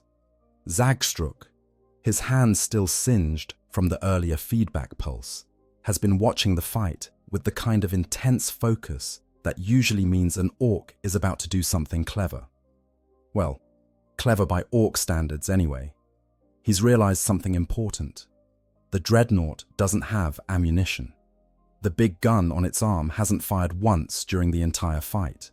That means it's essentially a melee fighter, dangerous in close quarters, but not the artillery platform it was designed to be. This realization leads Zagstruk to a tactical conclusion that even a human military commander would have to respect. If the Dreadnought can't shoot them, they can attack it from range. Not with their sluggers.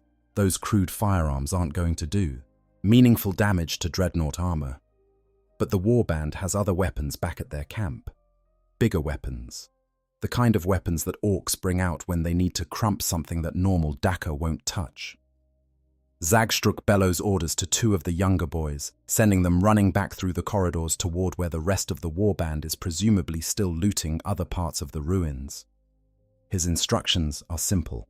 Bring back the Def Dread and whatever big guns they can carry. The two boys, understanding the assignment, disappear at a run that's faster than most humans could manage. Orks might not be subtle, but they can move with surprising speed when properly motivated. While Zagstruk's reinforcements are being summoned, the battle in the chamber continues its brutal progression. Marcus, still on his back, has managed to prop himself up somewhat against the wall behind him. It's not a proper fighting stance, more of a half-collapsed lean that reduces the angles from which he can be attacked. But it's better than lying completely flat. From this position, he can see the exit more clearly, can see the Orks, who are still streaming into the chamber from the warband's original exploration. There are less Orks now than when the fight started. His threat assessment system, still functioning despite everything else that's been damaged, provides a count. 14 remaining hostiles. He's killed or incapacitated more than a dozen of them. Not bad for a warrior who's been asleep for 3 centuries. Not bad at all. But 14 is still more than 0, and 0 is the number he needs to reach before he can consider himself safe. His Power Fist's generator is starting to show signs of strain. The energy field that surrounds it, that crackling corona of death that makes it such an effective weapon, is flickering intermittently. Not failing, not yet, but definitely struggling under the sustained use. 300 years of disuse, followed by intensive combat, isn't ideal for any mechanical system, no matter how well built. He needs to end this fight soon, needs to conserve power for whatever comes next. Because if Orks are calling for reinforcements, that means this situation is about to get worse before it gets better. One of the Orks, braver or stupider than his fellows, attempts a direct assault. He charges at Marcus with a chopper raised over his head, screaming something that probably qualifies as a war cry. Marcus catches him with the Power Fist in mid-leap, closes the massive fingers around the Ork's torso, and squeezes. There's less force behind it than there should be. His hydraulics are definitely degrading, but it's enough. The Ork goes limp, and Marcus tosses the body aside, like the trash it is. But that moment of distraction, that brief second when his attention was focused on the charging Ork, is all the opening another greenskin needs.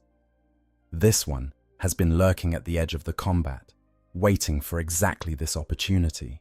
He's carrying what appears to be a bundle of explosives, stick bombs in Ork parlance, crude but effective grenades made from whatever combustible material the Orks could scavenge. And he's charging at Marcus, with the clear intention of stuffing those explosives directly into the gap where his damaged leg used to join his hip. Marcus sees him coming, tries to bring his assault cannon arm around to intercept. But he's slow, too slow. Degraded systems and accumulated damage making his responses sluggish when they need to be instant. The Ork reaches his position and shoves the bundle of stick bombs into the gap in his armor. Then the greenskin does something that Marcus has to respect despite the situation. He pulls the pins and stands there, holding the bundle in place with his body, ensuring that even if Marcus kills him, the explosives will still detonate right against a critical joint. For a moment, time seems to slow down. Marcus's threat assessment system provides helpful information. Explosive yield estimated at sufficient to breach armor at current range, probability of critical damage to hip joint approaching certainty, recommended action, immediate retreat. Recommended action is not possible given current mobility constraints. Alternative recommendation: accept incoming damage and respond with overwhelming force to prevent similar attacks. The stick bombs explode.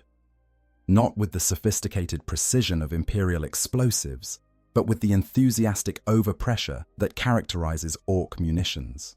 The blast is directed partly into Marcus's hip joint and partly outward, which means the Ork holding the bundle is simultaneously providing the detonation and absorbing some of the force with his own body.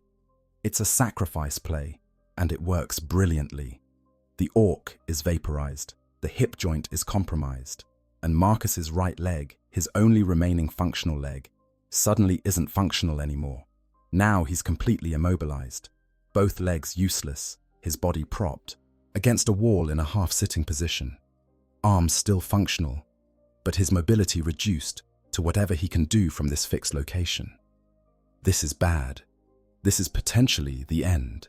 A dreadnought that can't move is a target, not a threat. The Orks realize this immediately and press their advantage with renewed enthusiasm. 3 Orks converge on him simultaneously from different angles. His power fist catches one, But the other two reach his torso and begin working on his armor with their choppers and improvised cutting tools. They're not trying to kill him quickly. They're trying to take him apart piece by piece, which is somehow worse. Every strike against his armor reverberates through his consciousness like blows against his own flesh. Every scrape and tear in the ceramite feels personal. Inside the sarcophagus, Marcus makes a decision. He's going to die here. That much seems certain now. He can't move, can't retreat, can barely defend himself against the sustained assault. But he's not going to die quietly.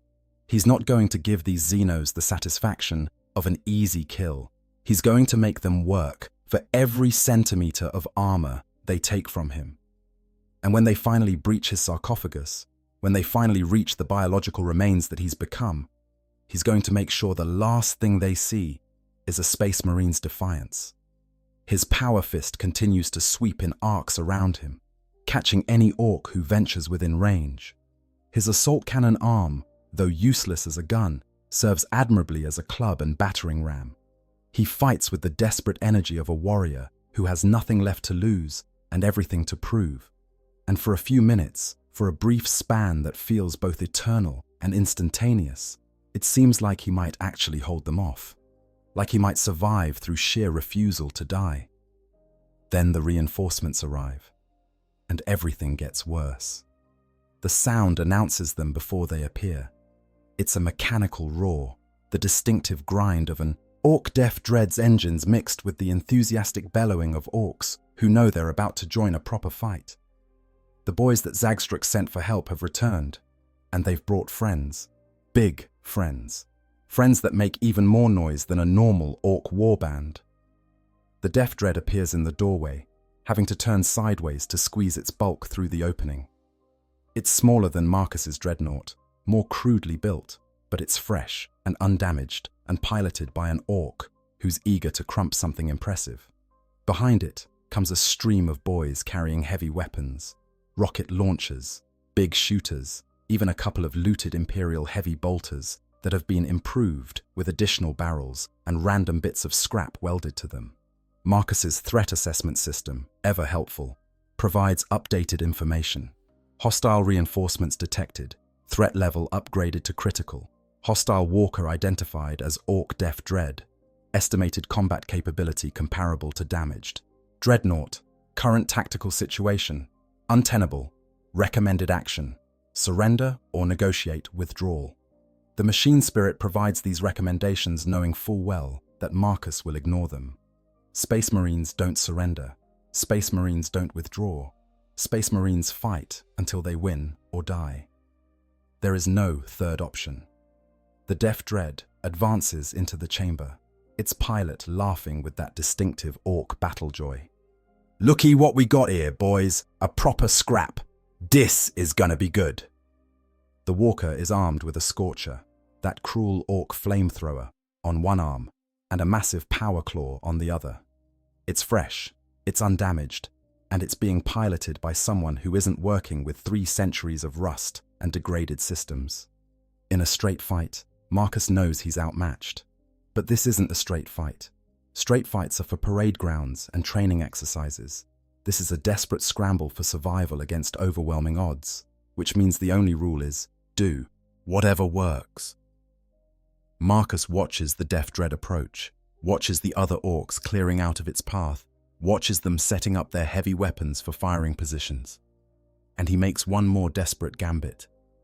His power fist, generator still flickering but still functional, reaches out not to attack the Def Dread, but to grab one of the support columns that runs from floor to ceiling in this chamber. The columns are structural, meant to bear the weight of whatever is above them. They're also old, 300 years of weathering and neglect, having made them less stable than they were when they were new. Marcus closes his power fist around the column and pulls. The column resists for a moment. Stone and reinforced ceramite don't give up easily.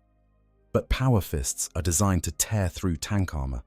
Compared to that, a support column is nothing. The column cracks, then crumbles, then collapses, and the ceiling above it, no longer adequately supported, begins to fall. The Orks have perhaps 2 seconds to realize what's happening. 2 seconds to understand that the crazy metal git just brought the roof down on everyone. The Def Dread's pilot tries to back out of the chamber, but he's too slow. The first chunks of falling rubble catch his machine on the shoulder, denting armor but doing no serious damage. Then larger pieces start falling, then entire sections of ceiling. The sound is tremendous, a grinding roar that drowns out even Ork shouting. Marcus, pressed against the wall in his half-collapsed position, is partially protected by the overhang he's under. The rubble falls in front of him and to his sides, but not directly on him. It's luck, more than planning, that saves him. But he'll take luck if it means surviving the next 30 seconds. The Def Dread isn't so fortunate. It takes a direct hit from a particularly large chunk of ceiling, something that must weigh several tons. The Ork war machine staggers, its left leg collapsing under the impact. It topples sideways, crushing several boys who were standing too close. The chamber fills with dust and debris. Visibility drops to nearly zero. The noise of falling stone continues for what feels like minutes, but is probably only seconds. When it finally stops, when the last pieces of ceiling have finished their violent journey to the floor, the situation has changed dramatically. The doorway, the only exit from the chamber, is completely blocked by rubble. The ceiling, which was intact if damaged when the fight started, now has a massive hole in it that opens to the level above. The Def Dread is partially buried, still functional based on the sounds of its pilot cursing and trying to dig himself out, but effectively out of the fight for the moment. The Orks who were setting up heavy weapons are scattered, some crushed under debris, others still alive but disoriented by the sudden change in circumstances. And Marcus, Brother Captain Marcus Voss of the Crimson Templars, damaged beyond proper function and trapped in a collapsed chamber with enemies who want to take him apart for scrap, has just bought himself a few more minutes of survival. Whether those minutes will be enough to matter is a question that only time will answer.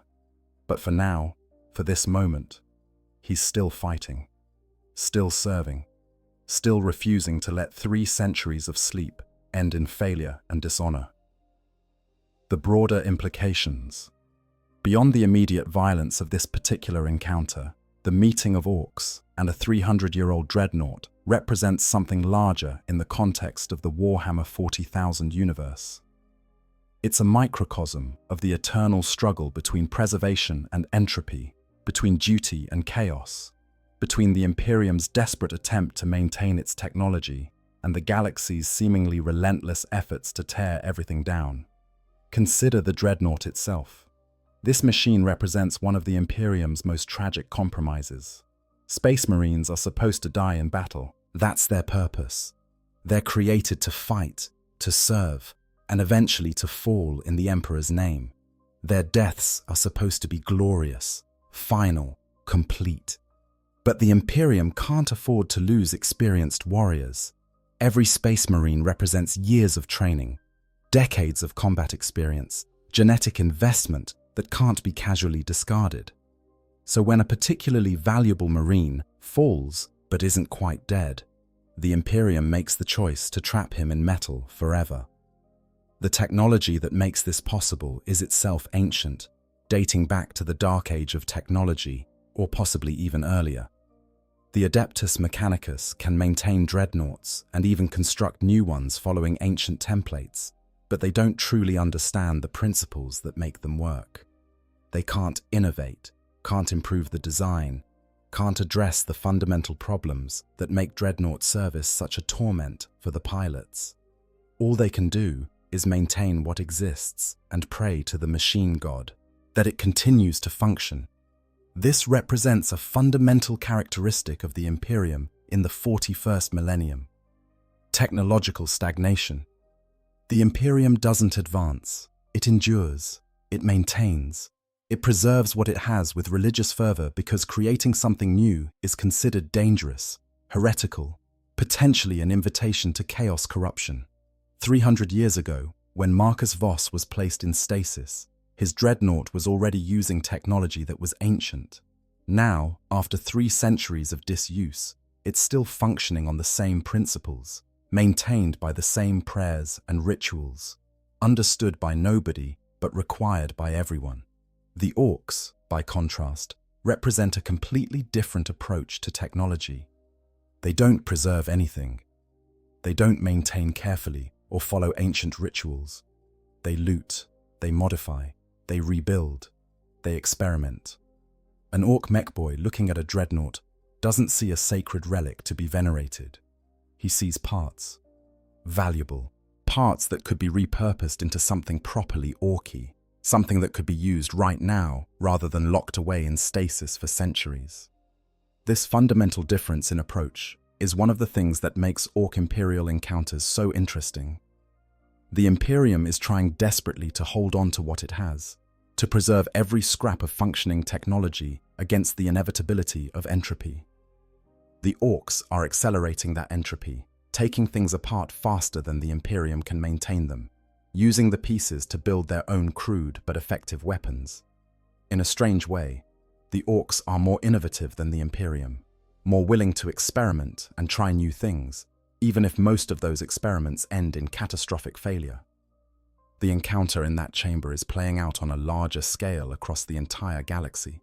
Thousands of battlefields, millions of conflicts, Orks finding abandoned Imperial equipment and looting it, Space Marines trying to recover lost relics before Xenos can defile them.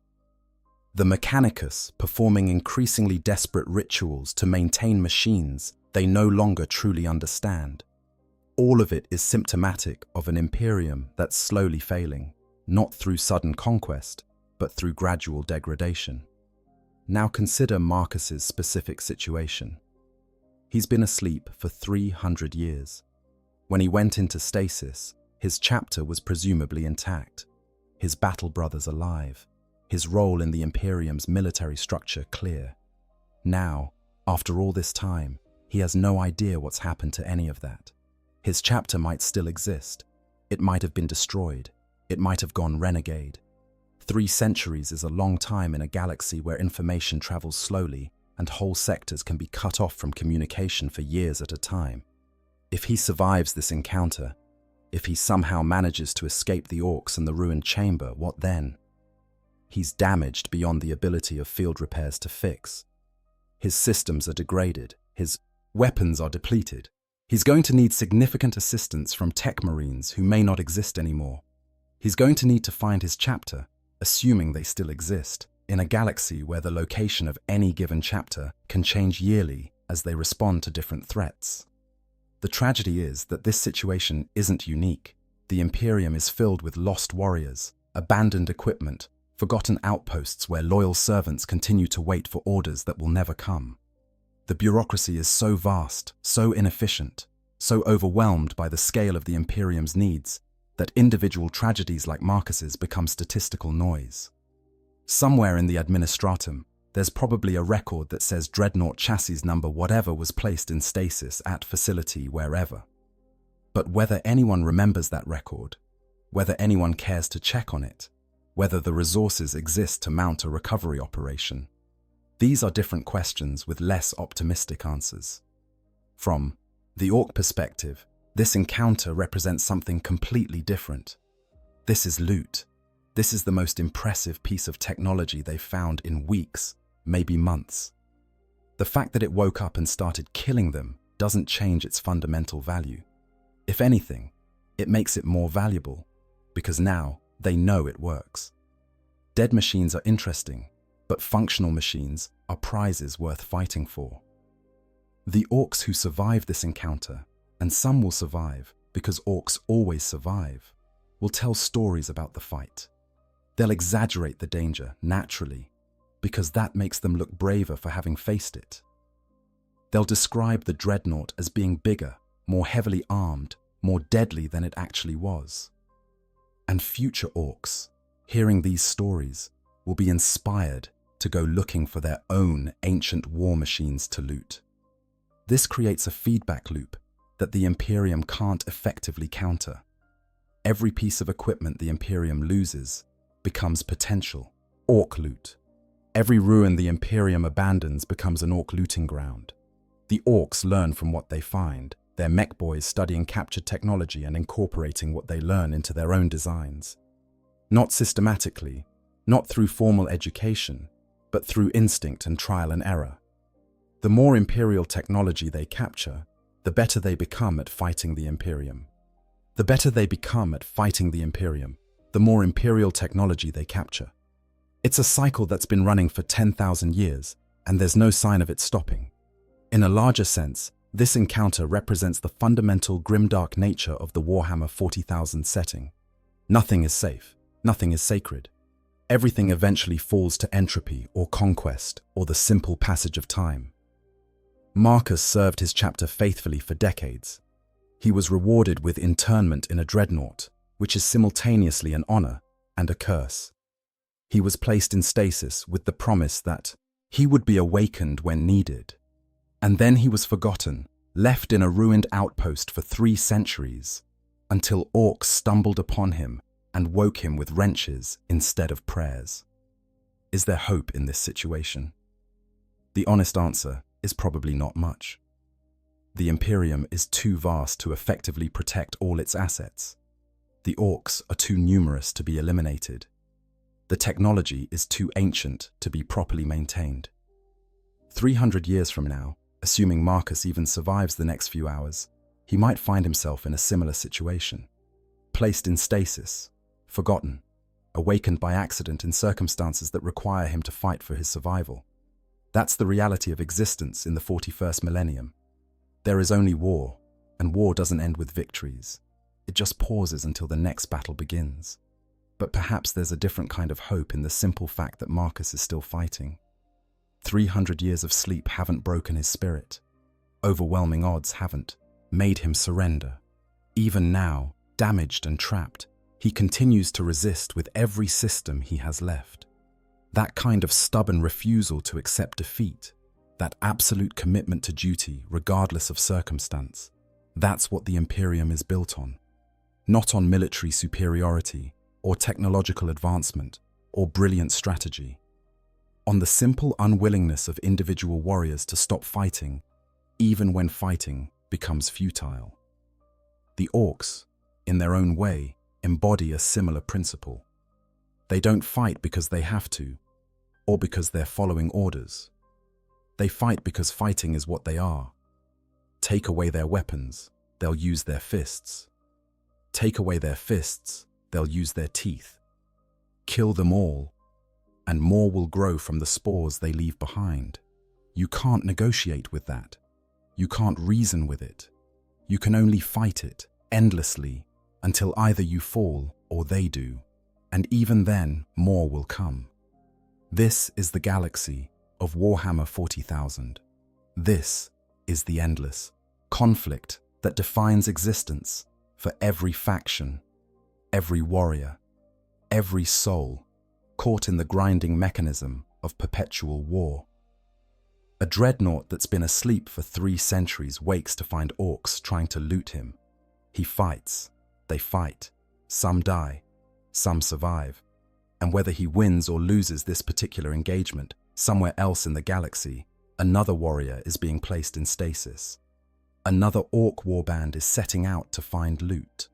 Another battle is beginning that will continue, in one form or another, until the heat death of the universe, or until there's nothing left alive to fight.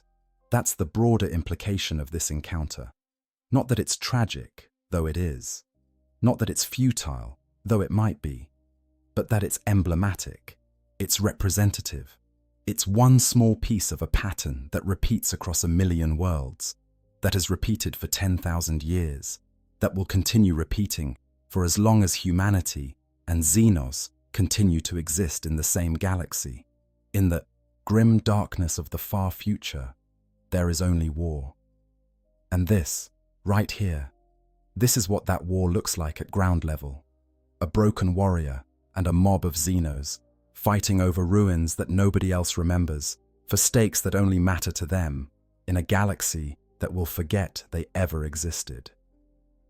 Possible outcomes. The beauty and horror of Warhammer 40k is that there's rarely a single definitive outcome to any engagement. Different factors, different choices, different random chances can lead to wildly different results. Let's explore the most likely scenarios for how this encounter between Marcus and the Ork warband might resolve. Scenario 1. The Dreadnought's escape. In this outcome, Marcus manages to leverage the collapsed ceiling to his advantage. The hole above him provides access to the level above, which might offer better defensive positions or even an escape route. Using his remaining functional arm, he could potentially climb or pull himself up through the debris. It wouldn't be elegant, and it would put tremendous strain on his already damaged systems. But dreadnoughts are surprisingly capable of operating in vertical environments when necessary. Once he reaches the upper level, assuming his power cells hold out, he could find a more defensible position. Perhaps a corridor too narrow for the deaf dread to follow. Perhaps an external wall that he could breach to reach the open air. The Orks would pursue, certainly, but pursuit is harder than defense. If Marcus can find a choke point, he can hold it for hours with nothing more than his power fist, killing Orks one or two at a time as they try to advance. This scenario requires several things to go right. His power systems need to hold out. The structure above needs to be stable enough to support his weight. The Orks need to be disorganized enough after the collapse that they can't mount an effective pursuit immediately. But if all those factors align, if fortune favors the ancient warrior for even a brief moment, escape becomes possible. Where would he go from there? That's a harder question. He's damaged, depleted, lost in ruins that he doesn't recognize on a world he may not even know the name of. But Space Marines are resourceful. Even dreadnoughts retain the tactical training and strategic thinking that made them valuable enough to enter in the first place. Marcus could attempt to find an Imperial settlement, signal for extraction, or simply go to ground and enter stasis again, this time deliberately, waiting for loyal forces to eventually locate him. It's not a victory, but survival rarely is in the 40k universe. Sometimes survival is all you get. Scenario 2. The Ork victory. This is the darker outcome, but perhaps the more likely one, given Marcus's current state. The Death Dread digs itself out of the rubble. The Orks, realizing that the ceiling collapse has trapped them in the chamber along with their prize, decide that the only way out is through. They mount a coordinated assault, using the heavy weapons they brought and the Death Dread's superior mobility to wear down Marcus's defenses. In this scenario, it's only a matter of time. Marcus is already critically damaged. His power reserves are depleting, his weapons are limited to his power fist, and that's showing signs of generator failure. Against fresh opponents with heavy weapons and their own walker, he simply doesn't have the resources to hold out indefinitely. Eventually, his power fist fails. Eventually, his armor is breached. Eventually, the Orks reach the sarcophagus and pry it open to see what's inside. What they find disappoints them. Not the glorious warrior they might have imagined, but a broken thing floating in fluid, barely recognizable as having once been human. Some Orks might be disturbed by this. Others would shrug and go back to looting the more interesting mechanical bits. The sarcophagus itself, with its complex life support systems and neural interfaces, would be highly valuable to a mech boy. The body inside would be discarded, probably unceremoniously dumped somewhere in the ruins. For Marcus, this ending represents total failure. He didn't complete his mission. He didn't find his chapter. He didn't even manage to take enough Orks with him to make his death tactically significant. He just ended, forgotten and alone, 300 years after he should have been granted the Emperor's peace. It's a grimdark ending that fits the setting perfectly, which is why it's entirely plausible. Scenario 3. Mutual destruction. Sometimes, when unstoppable force meets immovable object, both are destroyed. In this version, Marcus recognizes that escape is impossible and victory is unlikely, so he makes a different choice. He chooses to take as many Orks with him as he can, using every trick and tactic he knows to maximize enemy casualties before he falls. His power fists generator is failing. Fine. He'll push it beyond safe parameters, override the safety protocols that prevent overload, and use it as a bomb. The resulting explosion would be tremendous, easily sufficient to kill everything in the chamber and probably collapse what's left of the structure above. It's not the death he would have chosen, but it's a death that serves the Emperor. Every Ork he kills is one less threat to the Imperium. Every mech boy he eliminates is valuable enemy knowledge destroyed. If he's going to fall, he'll fall in a way that matters. The Orks, for their part, might make a similar calculation. If they can't extract value from the Dreadnought without dying in the process, maybe it's better to just blow the whole thing up and move on to easier loot. The Def Dread pilot, frustrated by being trapped under rubble, might decide that the most Orky solution is to overload his own reactor and take the Humi-Git with him. Two walkers exploding in close proximity would create a blast that would be visible for kilometers, marking the location as too dangerous for anyone to approach for quite some time. This outcome has a certain poetry to it. Neither side wins, neither side survives, but both sides fight to the absolute end, refusing to give up, even when giving up would be the rational choice. It's the kind of outcome that could only happen in Warhammer 40k, where rationality is often a luxury that warriors can't afford. Scenario 4. Intervention. This is perhaps the most interesting outcome because it introduces a third party to the situation. Remember that this is happening in ruins that have been abandoned for 3 centuries. But abandoned doesn't mean empty. Other factions might have interest in this location. Other forces might be operating in the area. Perhaps a rival Ork warband, hearing the sounds of battle, decides to investigate and ends up fighting Gutbrack's boys for the right to loot the Dreadnought. Perhaps Imperial forces, responding to some other threat in the sector, detect the energy signatures from Marcus's combat and dispatch a recovery team. Perhaps something worse. Chaos cultists or Dark Eldar raiders or Genestealer cultists hiding in the ruins see an opportunity in the chaos. Any of these interventions would dramatically change the tactical situation. If Imperial forces arrive, Marcus might actually be rescued, his odyssey of 3 centuries finally ending with return to his chapter. If Chaos forces arrive, he might face enemies even more dangerous than Orks, opponents who would want to corrupt him rather than simply loot him. If other Orks arrive, the resulting 3-way battle would be exactly the kind of chaotic violence that Orks live for, even if it makes the situation exponentially more dangerous for everyone involved. This scenario represents hope, though hope in 40k is always complicated. Yes, Marcus might be rescued, but rescue doesn't mean restored. His damage is extensive. His systems are critically degraded. Even if Imperial tech marines recover him, the repairs required might take years. He might need to be placed in stasis again, properly this time, in a facility that won't be abandoned.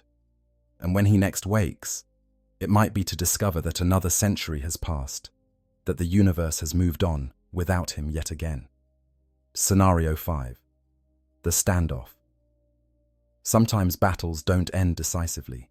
Sometimes they just stop. In this version, the chamber collapse creates a situation where neither side can effectively engage the other. The Orks can't reach Marcus without digging through tons of rubble. Marcus can't move from his position due to his damaged legs. The Def Dread is trapped under debris. Everyone is alive, everyone is angry, but nobody can do anything about it. This could last for hours or even days. The Orks would eventually dig themselves out or find another way into the chamber. Marcus would conserve power, go into low power mode, essentially hibernating while remaining technically awake. It becomes a waiting game, each side hoping the other makes a mistake or abandons the field first. It's not dramatic, it's not satisfying, but it's realistic in a way that epic confrontations sometimes aren't. The resolution would come eventually when one side gains an advantage. Maybe the Orks dig through enough rubble to reach Marcus with their heavy weapons. Maybe Marcus's automated distress beacon assuming it's functional, finally reaches Imperial forces who can mount a rescue. Maybe both sides run out of resources, and the encounter simply ends with everyone withdrawing to fight another day. Each of these scenarios is plausible. Each reflects different aspects of what makes Warhammer 40k compelling. The universe doesn't guarantee happy endings. It doesn't even guarantee meaningful endings. Sometimes warriors fall and nobody remembers. Sometimes they survive and wish they hadn't. Sometimes they fight for years without resolution, trapped in situations that have no good outcome. That's the reality of the setting, and it's what makes stories like this one resonate with fans who appreciate grimdark fiction.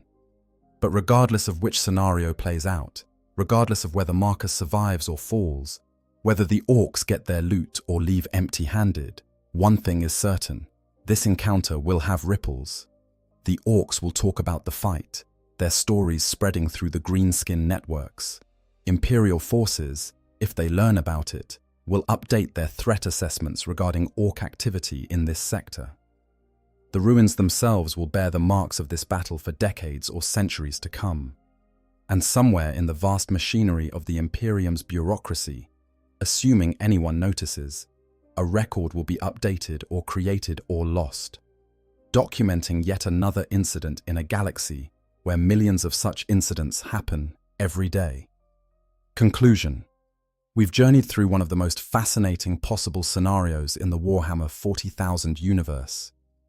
What happens when Orks find a Space Marine Dreadnought that's been sleeping for 300 years? We've explored the nature of both sides in this encounter, examined the psychology and technology that makes each faction what it is, and walked through the brutal, chaotic violence that erupts when unstoppable enthusiasm meets ancient duty. The scenario works as a compelling story because it embodies so many themes that make 40k what it is. The tragedy of preservation without purpose, the horror of consciousness trapped in a mechanical body, the savage pragmatism of Orks who see everything as potential loot, the desperate violence that emerges when survival becomes the only goal. All of these elements come together in a chamber filled with dust and blood, and the echoes of 3 centuries of silence finally broken. Brother Captain Marcus Voss, if he survives this encounter, will carry the scars of it for as long as his mechanical body continues to function. Not just the physical damage to his systems, though that's extensive and may never be fully repaired, but the clear, psychological weight of knowing that he slept through 300 years, that he woke alone and trapped, that his first action upon awakening was to kill and kill again in a fight he didn't ask for and might not win. That's the burden that warriors carry in the grim darkness of the far future. The Orks, for their part, will also remember this fight. Whether they win or lose, whether they get their loot or leave empty-handed, they'll have stories to tell. Stories about the time they found the biggest, angriest metal git anyone had seen in years. Stories about how it took their best fighters to bring it down, or how it escaped despite their best efforts. These stories will spread, mutating and growing with each retelling, until they become part of Ork folklore. And future generations of greenskins will hear these tales and dream of finding their own ancient warriors to fight and loot. The broader implications extend beyond just these 2 forces. Somewhere in the galaxy, there are thousands of similar situations playing out. Lost equipment, forgotten warriors, Xeno scavengers picking through the ruins of human civilization, the Imperium trying desperately to maintain what it has while entropy and enemy action work constantly to tear everything down. This is the reality of existence in the 41st millennium. Nothing is safe, nothing is permanent. Everything eventually falls. But there's something admirable in the refusal to accept that inevitability. Marcus could give up. He could shut down his systems, return to stasis, wait for death to claim what's left of him. He doesn't. He fights. Even after 300 years of sleep, even with systems failing and enemies overwhelming him, he continues to resist, because that's what Space Marines do. They serve, they fight, they refuse to surrender until death makes surrender irrelevant. The Orks could walk away. This fight has cost them dozens of boys already, and they're not getting any closer to successfully looting the Dreadnought. The rational choice would be to cut their losses and find easier loot elsewhere. But Orks aren't rational, at least not in ways humans would recognize as rational. They fight because fighting is what they are. They pursue challenges because challenges are fun. They'll throw themselves at impossible odds with enthusiasm and determination that borders on insanity, and they'll do it with smiles on their brutal faces. These two philosophies, human determination and Ork enthusiasm, are fundamentally incompatible. They can't coexist peacefully. When they meet, violence is the only possible outcome. And in a galaxy where such meetings happen millions of times every day, violence becomes the default state of existence. There is no peace.